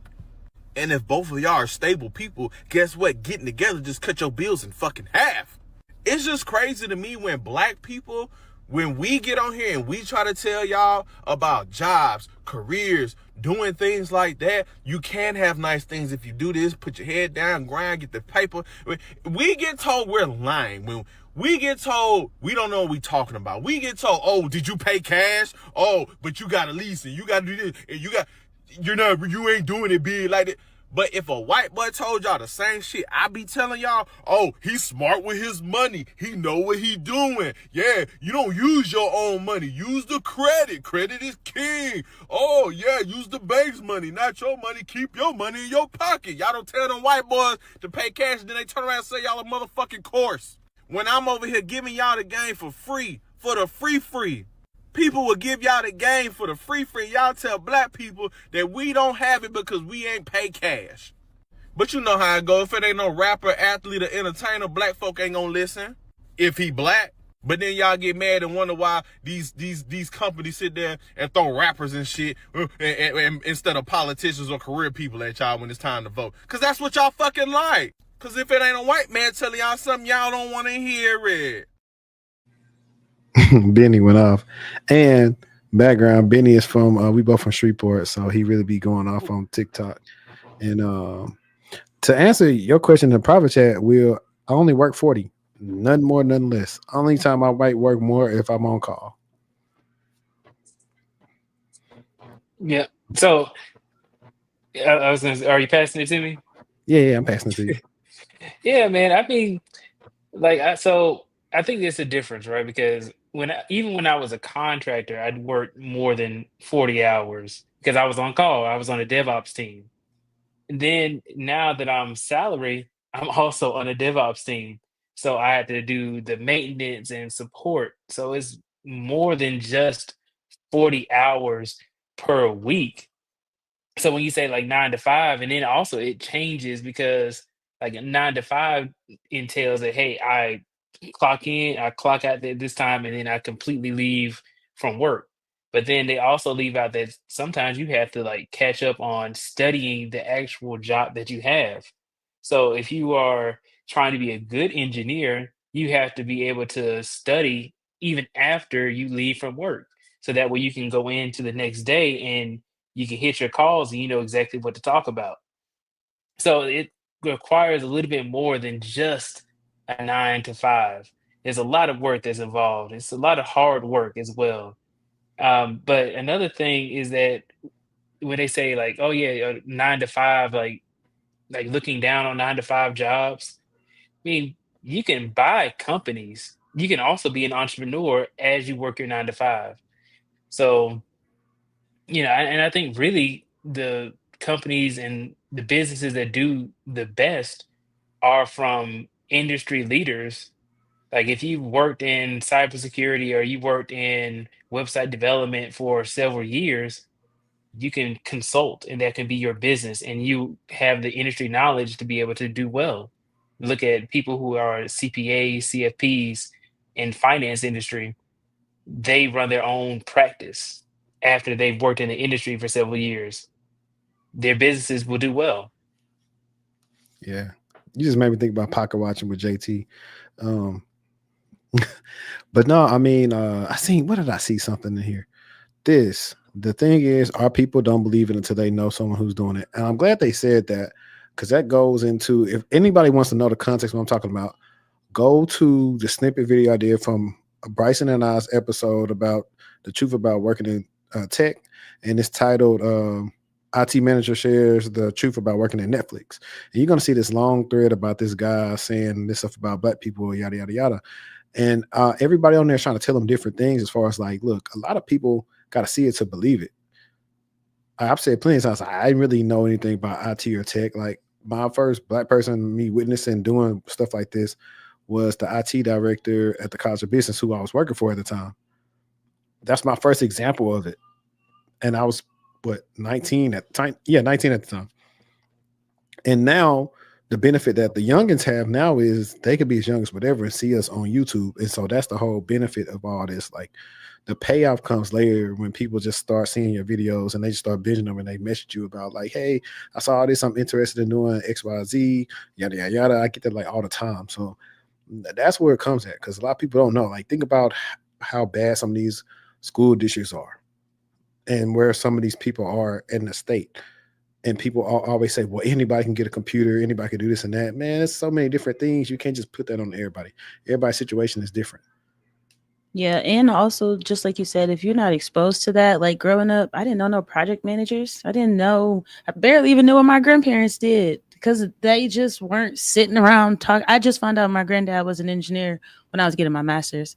And I was like, wait, what? Like, wait, you were an engineer? Like, oh, okay, tell me more. So if we don't know and we don't talk about it, I feel like with the birth of social media, more so TikTok and YouTube and stuff, you can see all these a day in the lives and just understand what people are doing in different career fields, especially if you don't know someone personally or you don't have exposure to people who are doing the things that you could potentially be interested in.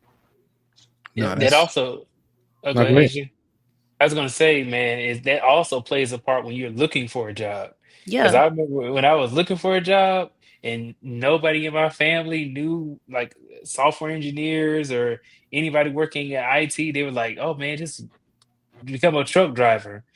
Go to McDonald's and Burger King or something, something that people can put their mind around. But then I'm sitting there thinking like, does nobody know anybody in tech? And that's just to show like maybe just not only my family, but a lot of people don't really understand or don't see or the representation of Black people in technology. No. I mean, that's most of us. Most of us are first gen corporate. So that's actually like one of the videos we'll probably get. It might be the last one because it's super long, especially since I can't pause it. But no, I mean, when I was laid off, it was I didn't really. I think my media family knew. I didn't tell a lot of people because it wasn't really nothing to tell. I mean, my network was okay at the time, but it wasn't how it is now, and that's why I'm always networking. Or if it comes to even when a recruiter reaching out to me, maybe they're not a good fit for me, I try to go find somebody for them. I'm just always trying to build that warm bridge. That way, hey, they may come back to me years later, which has happened. I worked with recruiters 4 years ago. They come back to me and had the numbers right, and we talk. So it's really about that. Like the soft skills really come into play. Like YouTube, like you said, YouTube and creating content, and my LinkedIn has helped me out with a lot of stuff. And I got a lot of stuff in the works that I can't talk about just yet, but we shall. All right, this is pretty funny, but I think this is just to open your minds or like to kind of brag on yourself.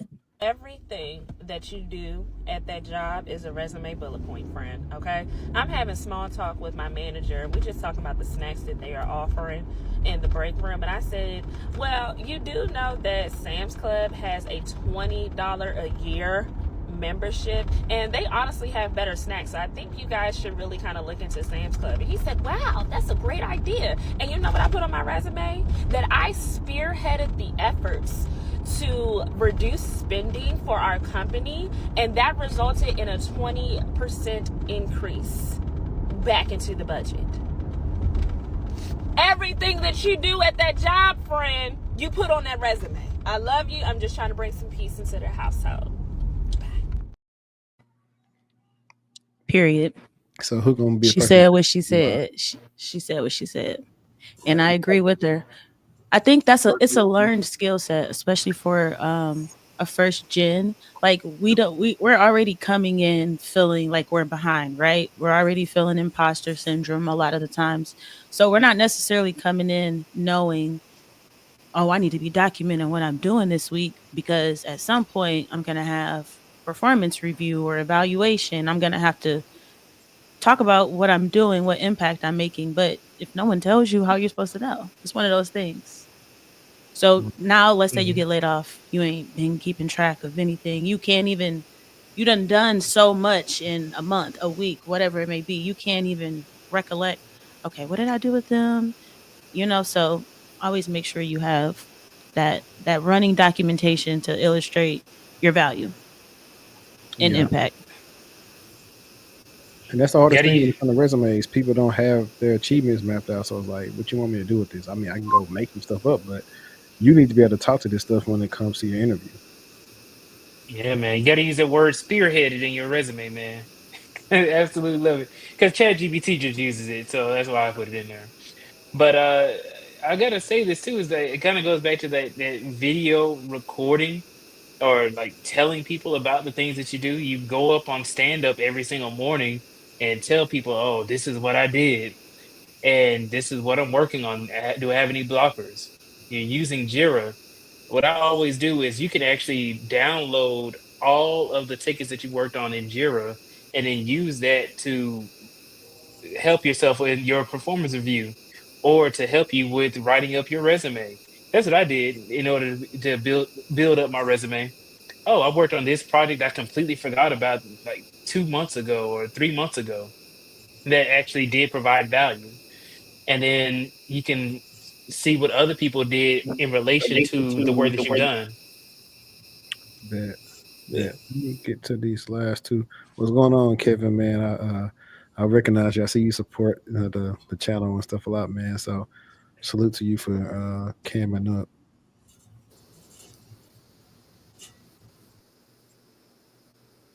I think this is a good one I want to share with the audience because a lot of times people think VPNs are the end all be all for them when they're using their phone or whatever. So I just want to share this to you guys from like an actual real cybersecurity GOAT expert. Not for myself, but here's the video. VPN companies kind of make it sound like if you hide your IP address, no one can find you.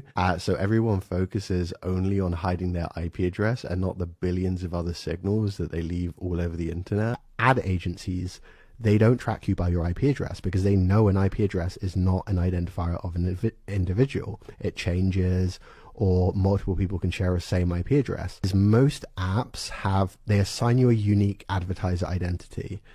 So that ID is unique to you specifically, and that gets sent whenever you request a page on the app, or it gets sent to advertisers. And as a result, if you turn on your VPN and you have any apps on your phone that have previously been logged in without your VPN, they know who you are because that unique ID is tied to you specifically. So it doesn't matter how many times you change your IP, if you connect through like 10 proxies end to end, or if you're like on the moon, because that ID was assigned to your identity and it's still being submitted. Which is why people do like burner devices, because you have to have completely different apps, completely different accounts, tied to completely different emails, tied to completely different phone numbers on a device that has never been connected, not through a VPN. Because otherwise it leaves behind traces that get submitted to the apps and to the advertisers and to your email companies. And they never need to look through the VPN because they already know who you are. So I just want to leave that nugget for everybody because, they're trusting all these different VPNs. And at the end of the day, those VPNs are making money. They probably sell your stuff too. So, I mean, you got to charge the game. This most folks go to too. Just use a VPN. Facts. And the last one I think I'm gonna do is 5 minutes. I don't think we're gonna get into all the 5 minutes of it. I read through the article of Business Insider. You can find this woman's story about Deloitte. Kenneth shared some of his story, but she made a TikTok, and we can watch a little bit of it, and then we'll kind of like stop. Deloitte has failed its Black employees, including me. I was laid off last September, and I shared my story this fall in the Business Insider and the Financial Times, and it was featured on the Harvard website. I want to share this message I received, and I received so many amazing messages from people of color who are currently at Deloitte, and when they saw my Business Insider article this fall, which went viral globally with over 2 million reads through the Business Insider alone, and many global articles were published, it was disheartening how many people are living in a dark space as a person of color at Deloitte because they feel unseen, unheard, undervalued, and nobody is having the courage to ask people of color how they can be better supported at Deloitte. You cannot call yourself a great leader and not be able to internally or even publicly admit you have not supported Black practitioners at all.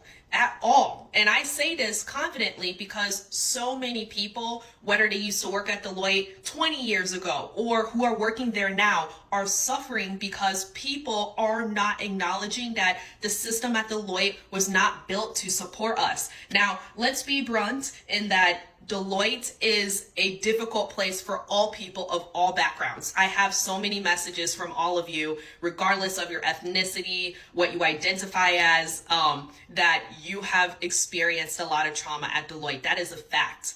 But I think coming in as a person of color, and especially as a Black woman, it just adds an additional layer to it that is not acknowledged, that is not talked about. And unfortunately, there were many Black practitioners like me who were not fairly supported from day one, and eventually this led to being laid off. And I think that's what shocked me, how many people reached out to me and said a similar thing happened to them where they were not supported as much as they felt their maybe white counterparts were, and they were essentially laid off even though they never had some of the resources or support or coming from that similar middle class background that most people come from.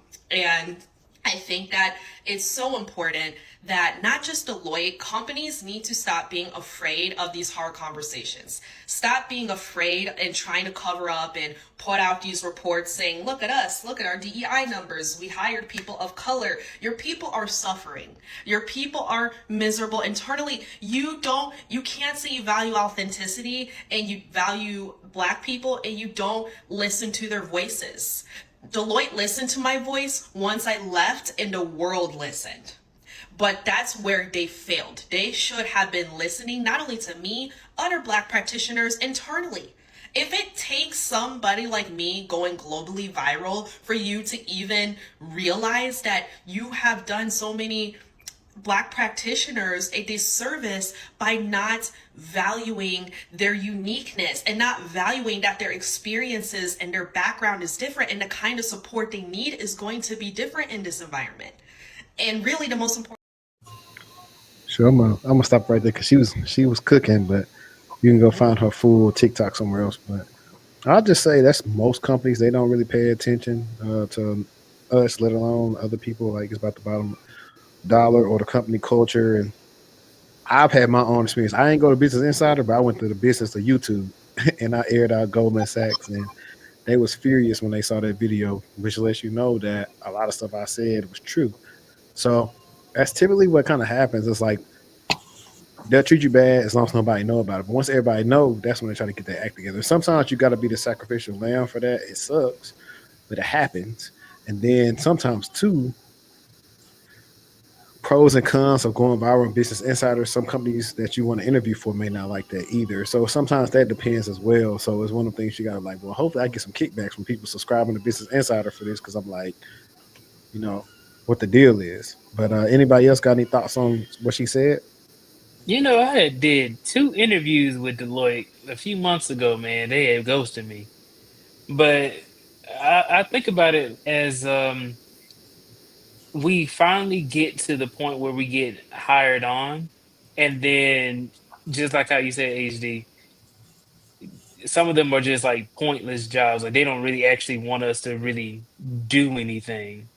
It's kind of like just to, check off a box. And then we end up getting laid off later on. And then they hire somebody else from a different country. So I'm thinking like, okay, it's a good thing that we're in this space. We're getting more experience. We're getting more pay. We can take that and leverage that in order to get other higher paying jobs as well in corporate. But are we really like the representation that we're receiving? Is it also leading to us having more equitable opportunities? I can agree with that. I think it also depends on what I guess what your intention is and what you're looking for out of a company. And like she was saying, Deloitte probably is one of those places where they might look down on Black people. I don't know. But it's just all about finding your tribe and your niche. If you go to a company and they seem like they have your best interest, but they pay a little less, then you have to ask yourself that question. Hey, is this company worth leaving? Is this tribe this good feeling every day I wake up and I feel comfortable to turn on my camera and look like myself and be in my own skin? Is that worth leaving? Or would I rather go somewhere else and make more money? So I think it's all about being intentional about who you want to try to work for. Yeah, man. And everybody just doesn't have the culture thing figured out, unfortunately. Yeah, we want that to be the case, but everybody isn't able to execute it well. Yeah, man. As long as these bills get paid sometimes. Like with a lot of these people, man, these bills are hidden. You trying to like take care of yourself, your family, trying to grow within your career, save up for retirement. There's a lot of different things that you're trying to get in life.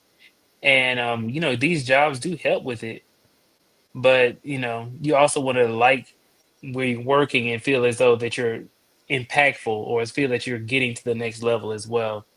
And then I think I looked at a study a little while ago where it's talking about the reason why people leave jobs is not necessarily because of pay, but because of where they are in life. If you hit the age of 30, I want to at least be like a more of a senior level, because I may not remember the pay I made 2 jobs ago, but I'll remember, oh, I had a corner office, or I remember I got a big benefit here or there, or I was able to take more vacation days.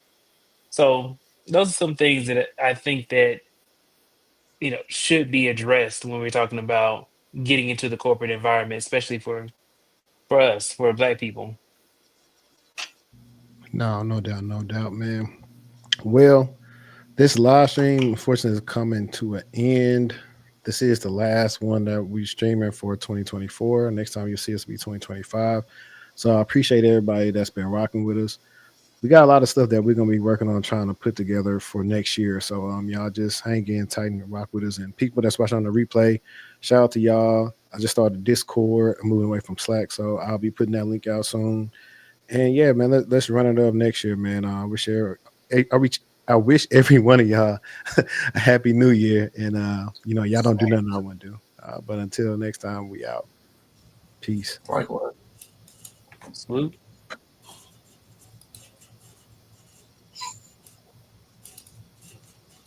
Thank you, man. Hang on it. Now my thing is tripping and won't let me end it. I gotta do this.